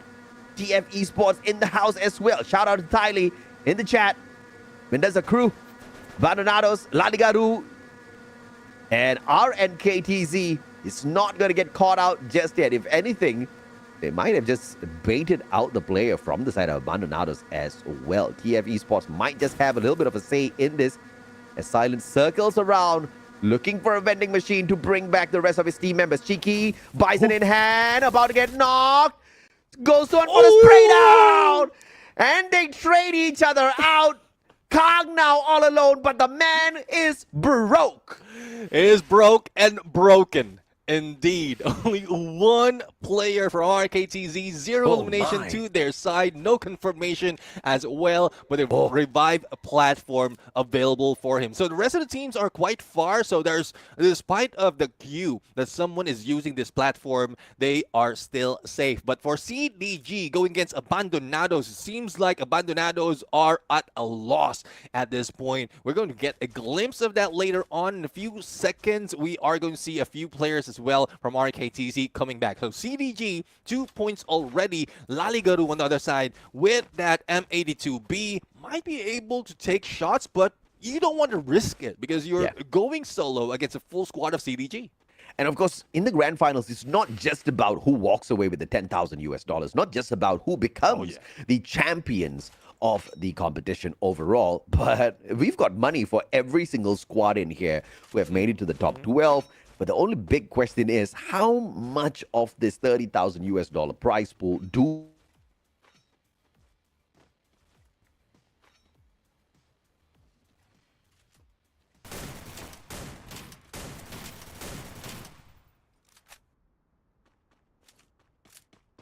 finding the elimination onto yet another Abandonados player. 3 points in total in their pockets, and Abandonados just cannot seem to catch a break. Yeah, I mean, they keep coming back from where they were taken down, so it's really tough for Abandonados at this point compared to RNKTZ. RNKTZ went to Shipyard, used that revive platform, even the time spent that they have is more on positioning themselves on next phase of the circle and surviving a little bit longer. So that's the difference between these two teams who had been battling in the high tier loot area. But as we look into Team Rexart now, they grab their first elimination. There goes another knockdown. And as quickly as that, Bola Karn just overshadowing player JK and a snipe.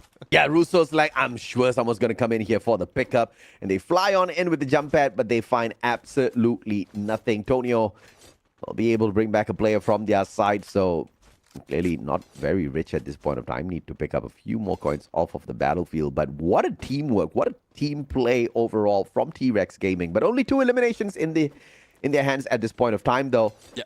Making it for a total of 63 points. They need 17 more to activate Champion Rush.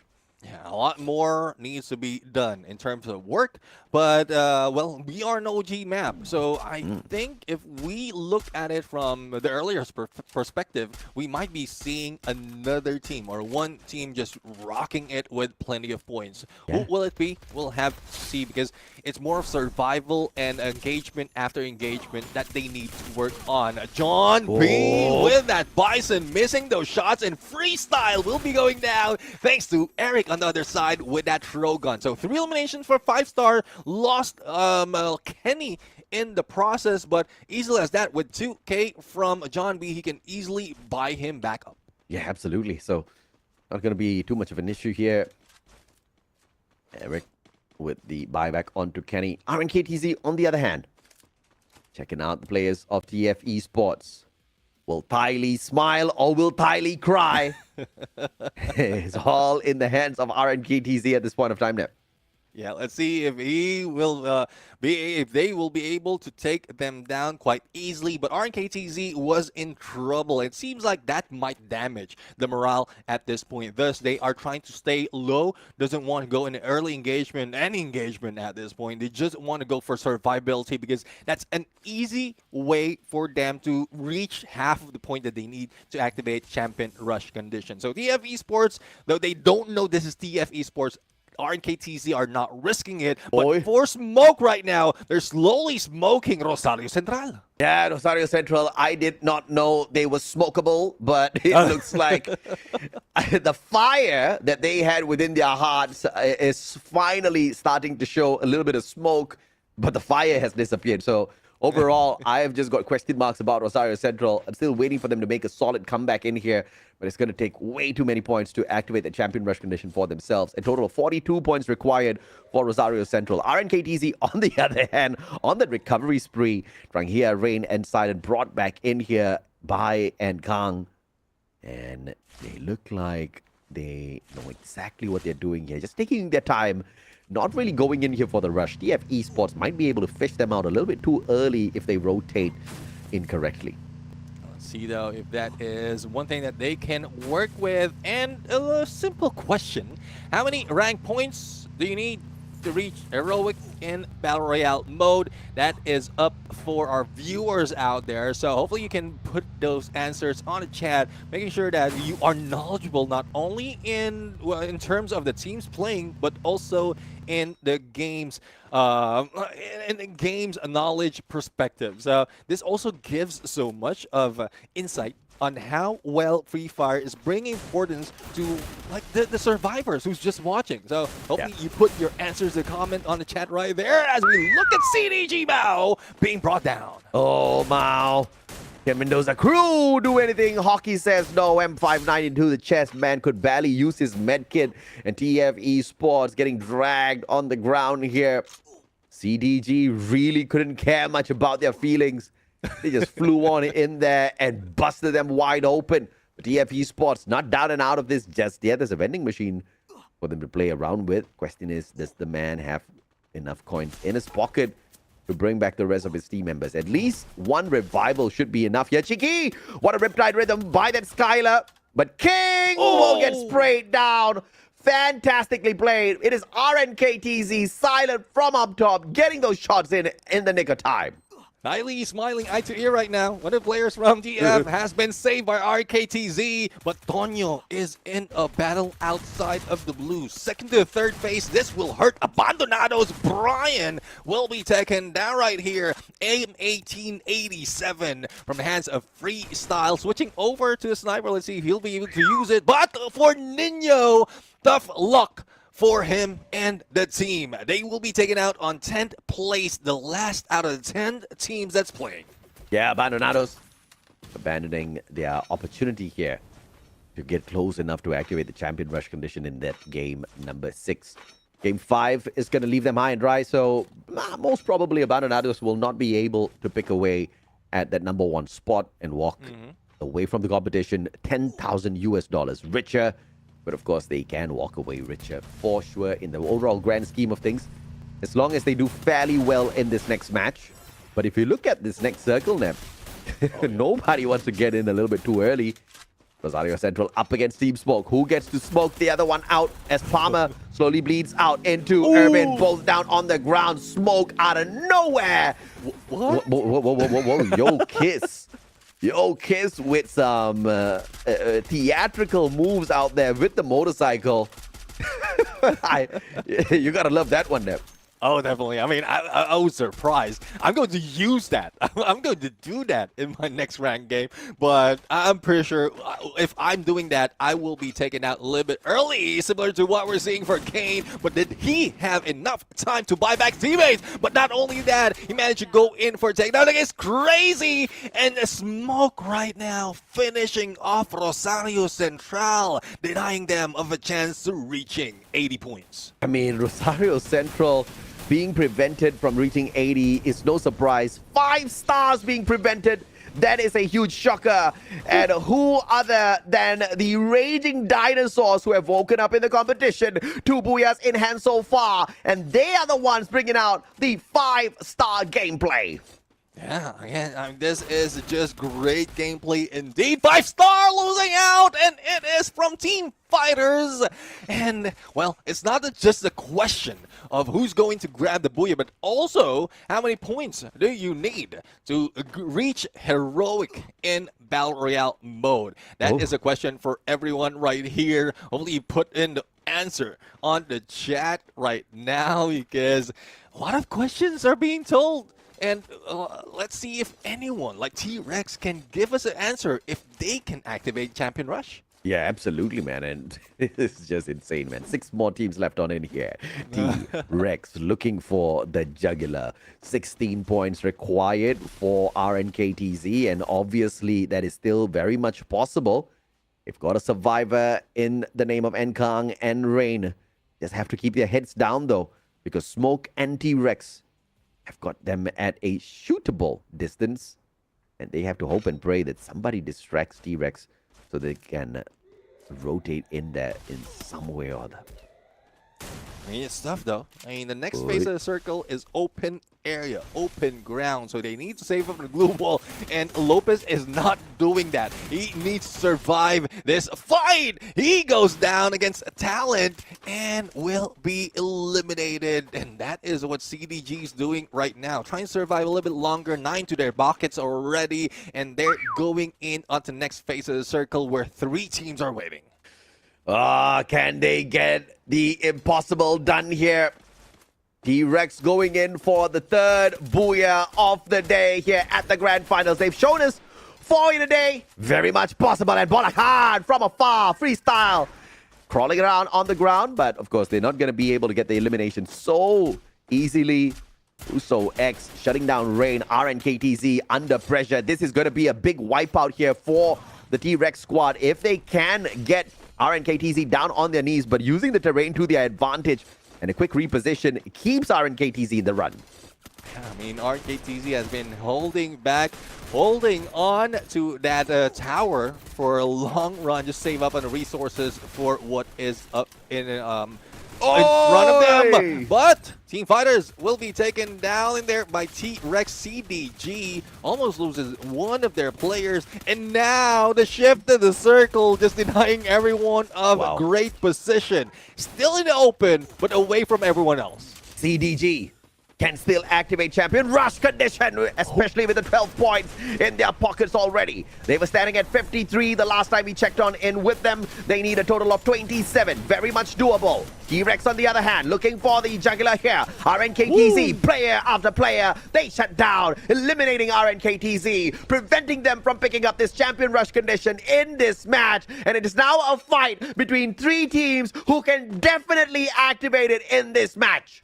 Oh, definitely. I mean, it's very, very close between RNKTC and T-Rex Gaming. And none other than T-Rex Gaming has denied RNKTC to activate that. But all they have to do right now is survive, grab a Booyah. Well, I guess a few more points just to make sure that they will activate it after this game. 11 points already and very close to that Booyah, but no confirmation on their shots, on their knockdown against Smoke. And they might be beaten by CDQs very close. Yeah, CDG going in here for the backstab. Looking for the player, but Yolkis manages to outplay him with the Trogon. Trogon straight to the head, gets the knockdown, but King with the trade with the M590. A 1-for-1 trade. Mao 7 picks up yet another double elimination. Smoke getting smoked by CDG. T-Rex hanging back, saying, all right, boys, you guys do the dirty work. We will hang back and see if or not we can play the advantage in a little bit. Outside the circle, Bolakan taking advantage. Woo! And Smoke will get smoked by T-Rex. And now the all-out battle. 4v3, CDG, 1 man down. Darius makes that 2 man down. No talent for you, sir. As he circles around, the blue glue walls just barricading them in. But T-Rex just desperately looking for these points, and they will find them. Third Booyah here at the Grand Finals. T-Rex Esports to activate the Champion Rush condition. Very close indeed before the game has started, and with this Booyah, they are about to be, or very close to be, the next champion. 3 Booyahs, and we've seen them get 4, so there's no question that they can pull out another one in the next game, and all they have to do is survive towards the final circle, do a repeat, or probably better from what we've seen in this match, and we might seeing the T-Rex being the Rex of this match. I mean, dude, T-Rex needed 19, they got 28. So, I mean, that's exactly what you want, man. Smoke, though, needed quite a number of points. All they managed to pull off here was a total of 21. So it's a tad bit unfortunate for them. I mean, you know, massive effort coming through from Squad, Smoke. And now, in order to make sure they still stand a chance, everybody needs to aim for T-Rex Esports. Everybody needs to look for some sort of a hot drop here, because they are the ones who have activated the Champion Rush condition. If you get that hot drop, regardless of who does it, and if they can put an end to T-Rex early, then the other teams all still have a chance to extend this competition. Exactly. And if it wasn't for T-Rex, RNKTZ could have activated it as well. I mean, they didn't need any Booyahs, just only a few points because they were very, very close. So we might be seeing 2 contenders, but T-Rex just knows the name of the game. Knows how Champion Rush condition works and just denied them on getting there. So T-Rex right now activating Champion Rush, and the rest of the teams just need to deny them just to give a little bit of payback. Yeah, I mean, and CDG picking up a total of 14 eliminations there before they got eliminated. And they did survive up to the 2nd spot. So 14 plus 9, 25 points. CDG might have gotten close enough, but I don't think they got enough points to activate Champion Rush condition here. So they'll still have to wait for the overall leaderboard and the points for confirmation. But of course, the MVP, the one and only player JK, who's finally started to show up, and man's got me confused with the active-passive skills combination again. He brings in the Suzy. I understand we all like some extra money, but we've got Otto and the Memory Miss in there as well. But you know what? Whatever floats his boat, man. As long as he gets the job done, T-Rex Gaming, obviously at the end of the day, all they want to do is activate the Champion Rush condition. They've activated it already. And through this lineup of active passive skills, they've been consistently getting these Booyahs. It seems to be working out for them now. Yeah, definitely. I mean, it's like, you can't beat them, join them. That's what player JK is doing right now. So he's also pulling in. It's good, though. It's good because most of the times when you hit those snipes, like players will be surrounding, other opponents will be surrounding them. So that memory mist would help out to make sure that you hit another one. And getting 5 elimination for player JK is something to bring himself back, because earlier it was just more of Bolakarn just taking the spotlight, but CDG King also back in here taking the spotlight. But do they have enough to bring it on and get the Champion Rush condition activated before T-Rex grabs the championship? And bro, I don't know. I failed to see exactly how many points CDG needed before this game. So I only took note of T-Rex because of how consistent they have been in terms of getting to that final circle, getting those booyahs. CDG is a big question mark for me. I will not be surprised if T-Rex was the only one to activate the Champion Rush condition. We'll have to wait and see. But 16 eliminations pulled away by T-Rex Esports. 61 eliminations, though, overall in the lobby. Quite a number of teams were trying really, really hard. Too much of chaos in there. You see the total rescues being quite substantial as well. The teams were desperately trying to stay alive to get to that final circle. Exactly. I mean, that's what Bermuda really brings into the picture right now. But imagine standing T-Rex with 28 and CDG very close behind them, as well as Team Smoke. And that's what we love to see. Double digits, all in the 20s. And compared to what we've seen earlier, like if you see a 20 plus or a 30, the rest are left with like 14, 15, but not this time around. CDG has brought them in and making sure that they're not out of the running for the champion condition. But they need to hustle. They need to take down T-Rex. If they know where T-Rex is dropping into the next map, which is Solara, they will need to do that because only one has reached the champion rush condition at this point.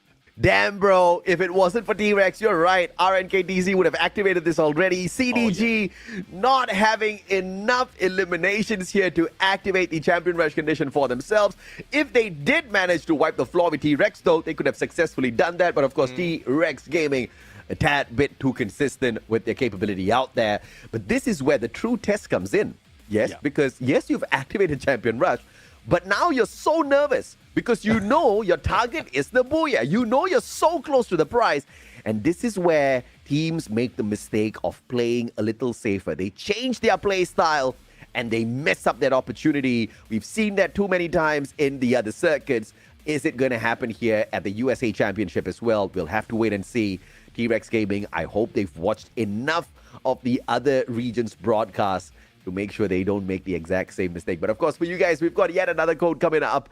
For the first 100 players, you get to redeem these items. Make sure you head on over to the website to punch these codes in 3, 2, 1. There you go. Get the screenshot. We want to see who can be crowned champion today. Yeah, exactly. I mean, 100 players who can redeem this. Make sure that you get in to rewards.ff.garena.com to enter and log in and enter the exclusive code that will be showing up right here. Only one item per player, as well as it's only available within the broadcast. Yeah. And if you manage to grab those codes earlier, make sure that you share it with your friends who haven't grabbed it because, well, sharing is caring. And, well, we're not talking about the teams who are in here because they're not sharing any points. They're taking points away from each other. And T-Rex, 3 booyahs. Well, it's not back-to-back-to-back, but at least 3 booyahs has managed to bring them to that champion rush condition. But we were expecting it to be earlier.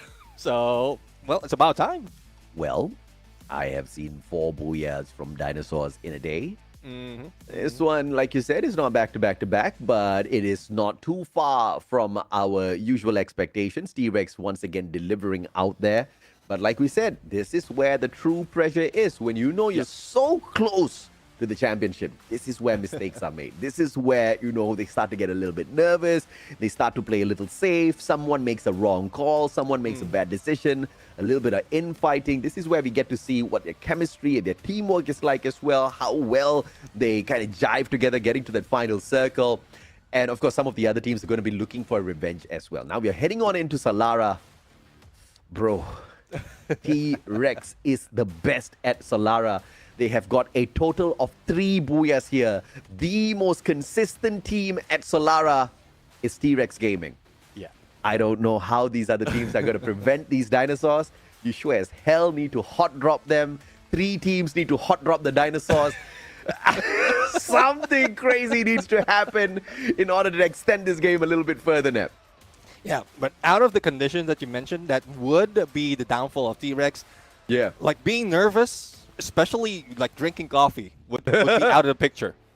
Because T-Rex couldn't even put that mug close to his jaws because of short arms. So he won't be able to drink that coffee. They are not nervous at this point. What? don't- The other conditions? Yes, it is true. It is true because they grabbed the booyah. They might not get it this time around.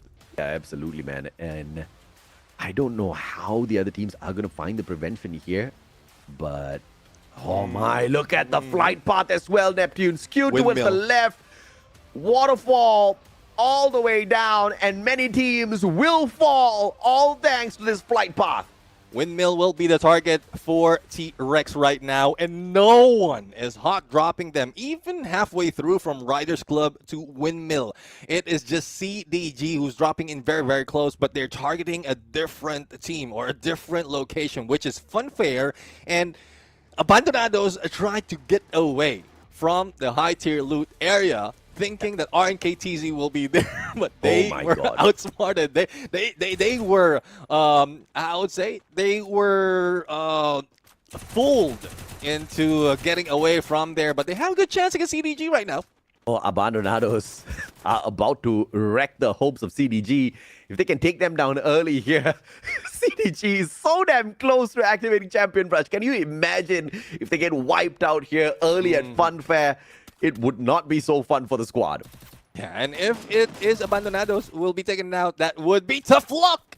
Talent will be taken out by Laligaru on a UMP. Hockey responded with that plasma, but they need to be careful because the full squad right now, Abandonados, is on fire. Now, CDG, a little bit spread out, I would say, or they need to be spread out right now. Just make sure that they can survive.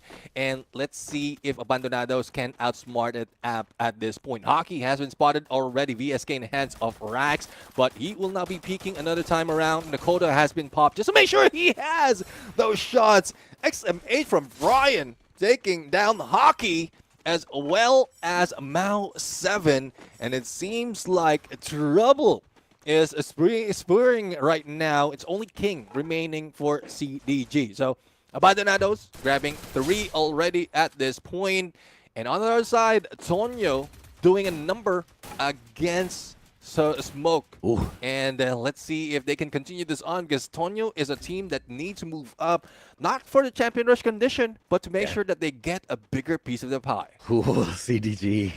That was just way too close. But now, Rosario Central as well. Well, first of all, they're way too far away from activating Champion Rush, but, you know, they can still hope, man. For money will not be possible for Rosario Central as they come crashing down a tad bit too early. CDG keeping their hopes alive here as Hockey is brought back into the fray. Smoke on the way to activate their Champion Rush condition as well. Antonio, on the other hand, a bit too far away, but one can hope. Lopez with the instant revival onto Ivan before he gets snuffed out. Smoke on the revival as well. What an insane start to the potential final game of our grand finals here. Oh, definitely insane in the membrane. Team Fighters right now being spotted on the map. The same goes for Team Smoke because of that hit list that has been put out in this game. So they will have visuals on where they are positioned, and they might meet up in a bit. But as we look into CDG right now, 3 players revived, 0 elimination at this point. They managed to survive after the carnage that they felt earlier. And let's see if they can put in the numbers just to make sure they can catch up to T-Rex. But for T-Rex, this is what is expected. Just stay on the edge, keep silent, keep very, very quiet, just to make sure you end up in the final circle. That's just awkward, man. A T-Rex trying to stay silent as it tiptoes around the battlefield here at Solara. I think this gang knows how to make noise. They do not know how to keep quiet. But of course, for the time being, all of the attention has been pulled towards the other side of the map. 5 stars, Team Fighters. John B, VSK, wrong gun. And Mag 7 straight to his head. John B, though, gets sprayed down one shoe. This is just insanity. 5 stars. So close to activating the Champion Rush condition. And they just had to come across a fighting version of Team Fighters this time around. Vanshu sprayed down by Eric once again, but a majority of their players have done phenomenally well for themselves. 5 stars on the recovery play. Thankfully, have not gotten snuffed out just yet. Almost being taken down. 5 stars. Well, small mistakes, big repercussion, and we've seen that, like the delay on pulling out the glue wall, the delay on pulling out a gun that you need for close range battle. That is what you need to be cautious of, especially in this type of competition. But for Crazy right now, he's not really doing some crazy stuff at this point. He's just going for survivability, leading the way towards finding their next place in next phase of circle. And TV Tower might be it. TF Esports, though, will leave Thiley smiling a little bit more with topping the board with 5 elimination already. But for Kenny, after all those engagement earlier, I think it's up for the fight. M590, but Gaju denies him of that shot. Oh, very good play here by Kenny, but the Bison will have to outplay him. And it's the A124 skill. Sorry, it was actually Gaju with the Oscar instead that manages to get the knockdown as well as the top up on health, but Eric out of nowhere fishes him out. What a great play by Gaju, but it just wasn't enough to outplay 5 stars overall. Yeah, I mean, I love that Oscar gameplay coming from the guy. We seldom see that in engagement, and a 1v1 is a place that you know you can use it. You put in so much of damage already in terms of weaponry, and then it's just that finisher, that knockback that would help you finish up your opponent. So let's see if this one thing that we will see a repeat of, or if there's a chance, because T-Rex right now just going in for survival. No aggressiveness. Yes, they can make some noise, but they're very, very far from everyone else. RNKTZ looking for the opportunity to activate Champion Rush for themselves. CDG of all teams coming across them, and they are mowing them down. This is 2 big squads meeting each other, and RNKTZ walking out with their lives in their hands. Is pulling away a little bit of damage onto CDG.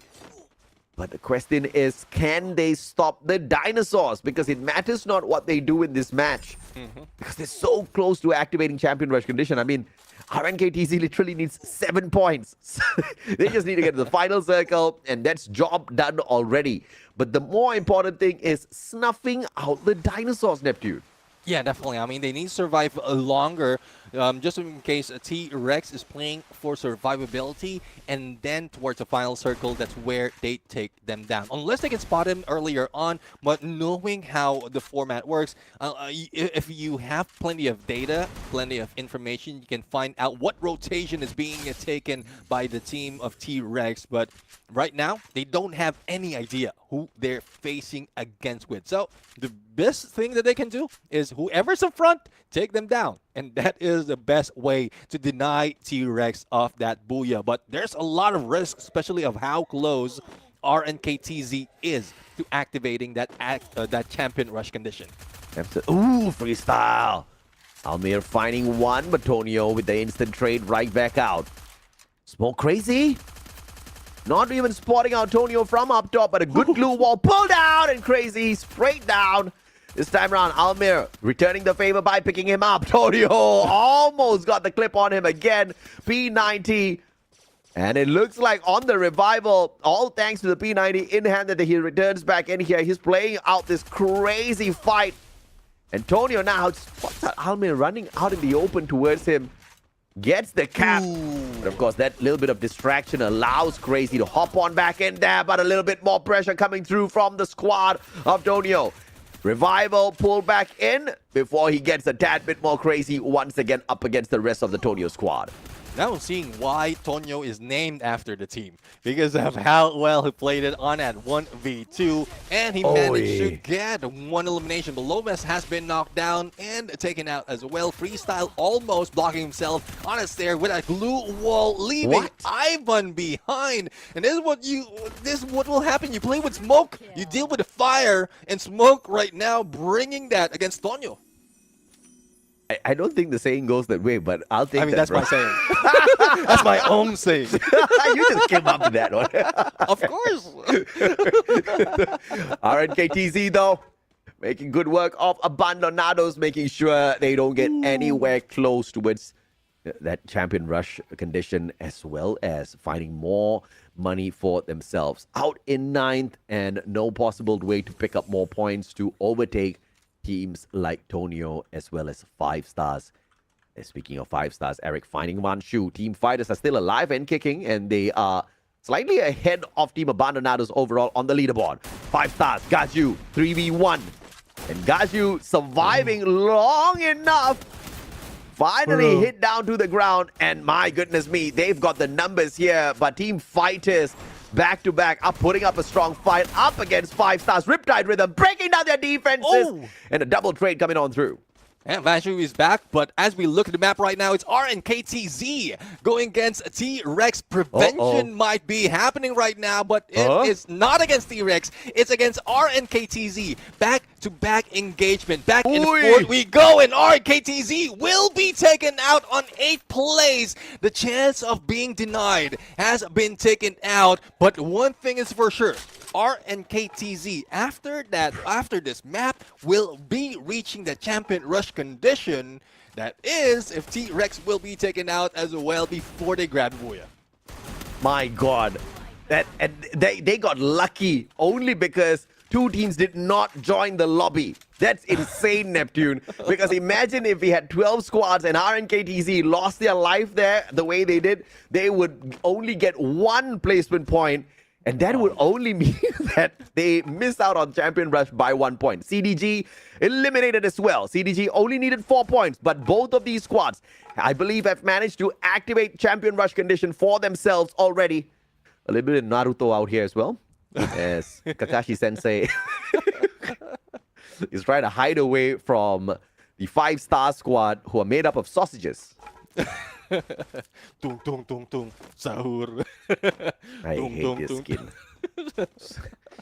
Especially when you get eliminated and he's looting your loot box. He's just up close in you. Big eyes. In your face. Oh my goodness. So irritating. TFE Sports though. Oscar Valiant dashes through his glue wall, gets the knock as well. Mendoza crew could not go in here for the response. Uriel down on the ground as well. Cheeky AWM from up top has managed to get that phenomenal snipe shot down. Max Loco circling on around. Almir getting close enough. Grenade tossed on out. Almir can't go in for the save just yet. Hugo! What a shot with the M79, and the grenade launcher will find its mark. And it looks like TF Esports finally finding some sort of rhythm out here on the battlefield. But this could all come to a close now if 5 stars do not snuff out the dinosaurs. Neptune. T-Rex has already activated the champion rush condition. If they hit the booyah right here, right now, we will crown the champions of the USA Championship 2025. Yeah, that would be dependent on 5 stars right now, who is a full squad. But as we look in the minimap, it is T-Rex who's very close in the next phase of the circle. And the other teams, TF Esports as well as Team Smoke, are fighting against each other. TF managed to bring back Mendoza Ku at this point. 5-star going in another direction, not towards T-Rex. So there's a good chance that they can, I would say, gatekeep T-Rex if they try to avoid TF Esports right now. Oh man, TF Esports finally putting out some performance here, but it's a tad bit too late, isn't it? So no champion rush condition, but maybe some extra bonus cash in their pockets by the end of this match. And Smoke losing 1 player here.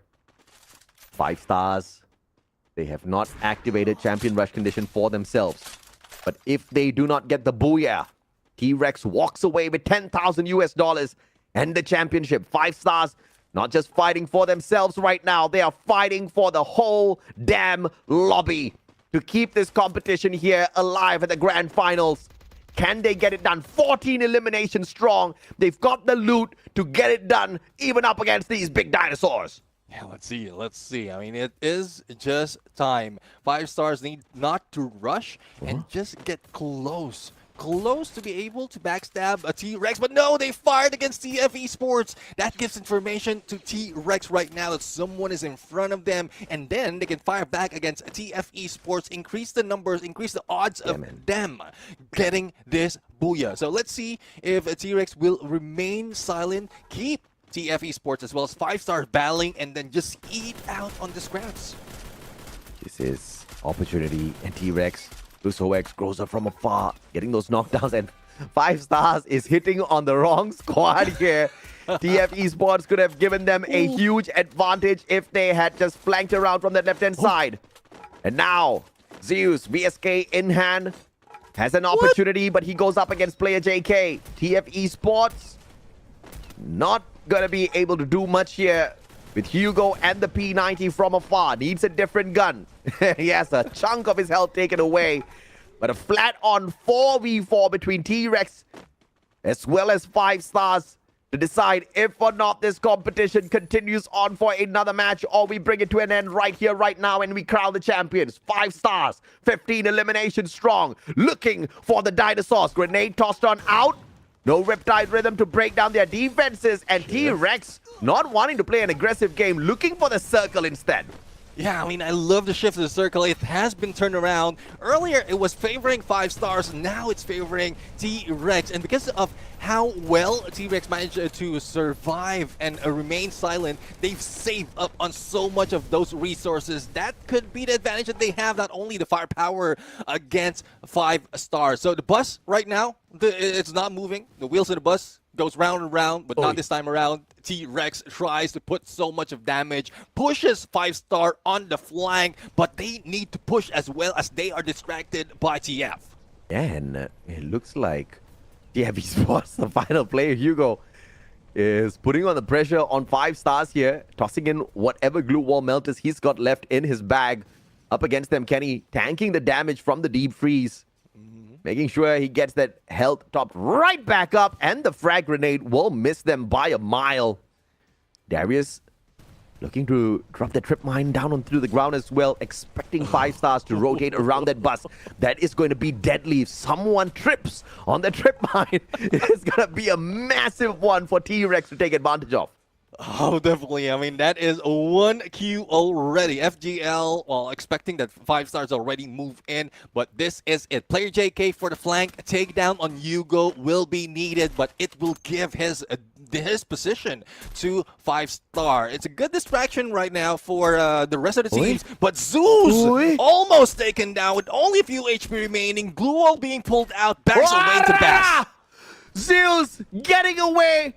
But look at that, under the bus, straight to the foot. Player JK does not miss in situations like that. No glue wall used by 5 stars. And that's a grave mistake made. 5 stars now at the very edge of the circle. And here comes T-Rex Gaming on for the shutdown. Polakar, M590 to the chest. 5 stars, 2 players down, 3 players down. And your champion, T-Rex Gaming, going up against 5 stars with 1 final player. Make that none. Your champions, the dinosaurs, have done it again with the 4 booyahs in hand. T-Rex has brought in that Rex, that king, to their name, and they are showing up 4 booyahs. That is what they are about, and as well as being the champion in this game. I mean, talk about being thrown under the bus. That is what 5 star, what happened to 5 star at their shots under the bus from player JK threw off their game style. I mean, what a game, what a play. The only team to activate Champion Rush. The only team to be so dominant in the competition, and the consistency from this squad in terms of picking up the booyah, mind-blowing.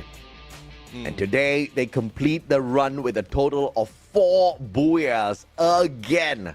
And that was done in the most phenomenal way, preventing RNKTZ not once but twice from getting that Champion Rush condition activated as well. I mean, T-Rex Gaming just did so much out there, and they truly deserve the championship for themselves, Neptune. Yeah, definitely. I mean, how they played it well in this final map. They remained silent, didn't really go in so much of engagement, and then it ended right here against 5 star. They were expecting that 5 star will be losing out a few players against TF Esports, but this is where that game, that shift happened. Not knockdown, just push the rest of the teams to rush in, and with that blue closing in, putting a pressure on 5 star, there's no way out. There's no choice for 5 star to fight back. Yeah, 5 stars just making one small mistake there, thinking that the bus was the perfect cover, but because of the elevation of their ground that they were on, it was just so easy to shoot away at their ankles, and the Achilles heel Unfortunately, took them down. Of course, the MVP, though, is the one and only Cheeky from TF Esports. This is a very, very nice consolation prize for TF Esports. 6 eliminations from Cheeky, 3 assists in total. Rocking that Iris, has got that Ortho and the memory miss as well. I mean, a little bit of a last-minute comeback gameplay here from TF Esports, but better late than never, Neptune. Exactly. I mean, Cheeky has been my, I would say, low-key MVP because of how well he did it in Bermuda in the group stages, even earlier when you see him revive the teammates. But going into head-to-head right now, it is Cheeky against John B. So elimination-wise, it is very close. The reason why we're showing 2 players not from T-Rex, because T-Rex didn't really go all out in terms of elimination. So these are the 2 players that had most elimination in that map, and you can see as well as the damage. 5-star has brought in so much in this fight, trying their best to reach the champion rush condition, but, well, T-Rex just went in for the denial. And nothing wrong at all for T-Rex doing that, right? Because they've already hustled enough. And yes, 5 stars managed to get the most number of eliminations.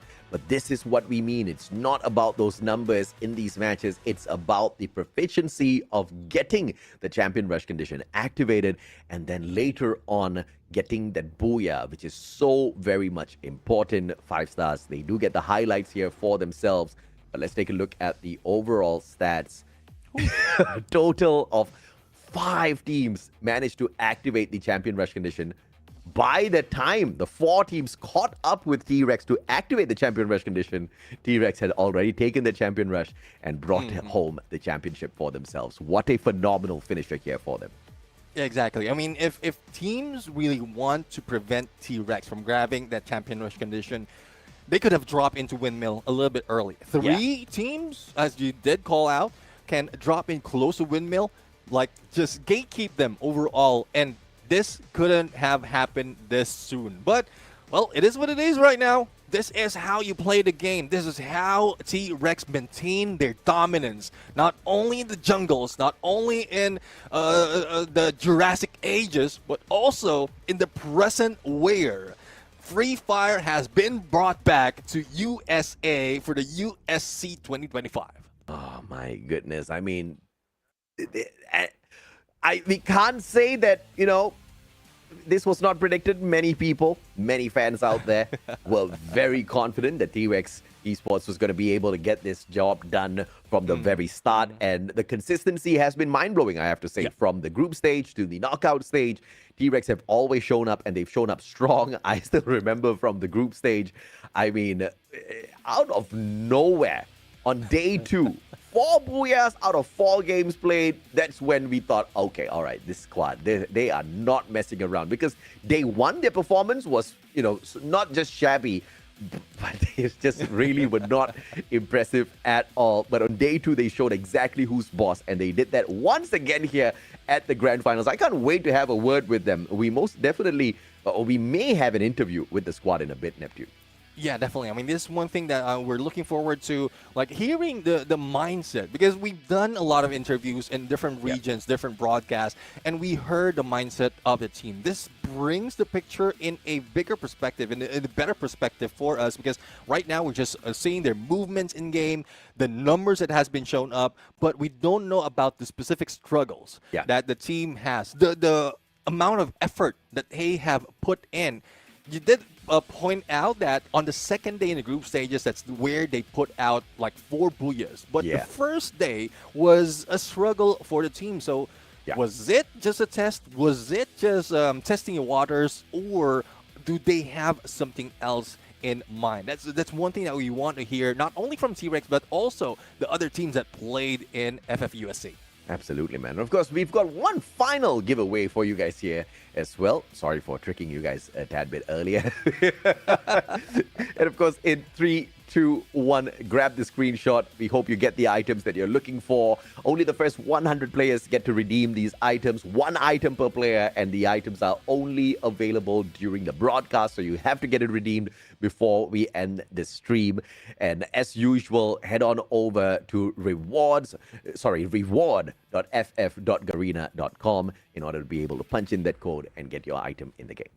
Yeah, make sure that you enter that in because we just witnessed 6 matches. We just witnessed history being made in the USA, in the name, in the universe of Free Fire. And another champion in the list of champions in this game. And we want to see more, not only from T-Rex, but also for the other teams that participated in this tournament. Not only them, but also those viewers, those survivors who are aiming to be like T-Rex right now, grabbing a bigger piece of the pie, grabbing 4 boogies in the game. And this is what we look forward to for USA.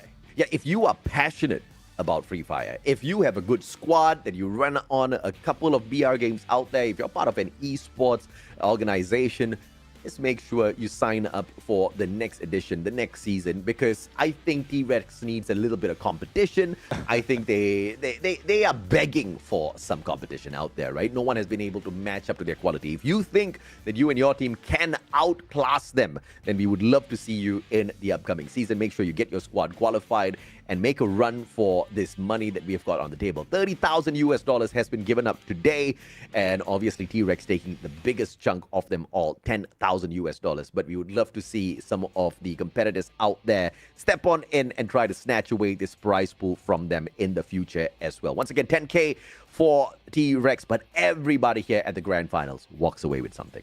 Yeah, definitely. I mean, this is just a preview of what's about to happen if you join the competition, but also what has the teams taken out of this. This is a game changer overall, especially for kids who are playing the game. But, well, it is what it is. 6 games already done. T-Rex has taken it all, and, well, we have to end this day, and T-Rex has ended it with a bang.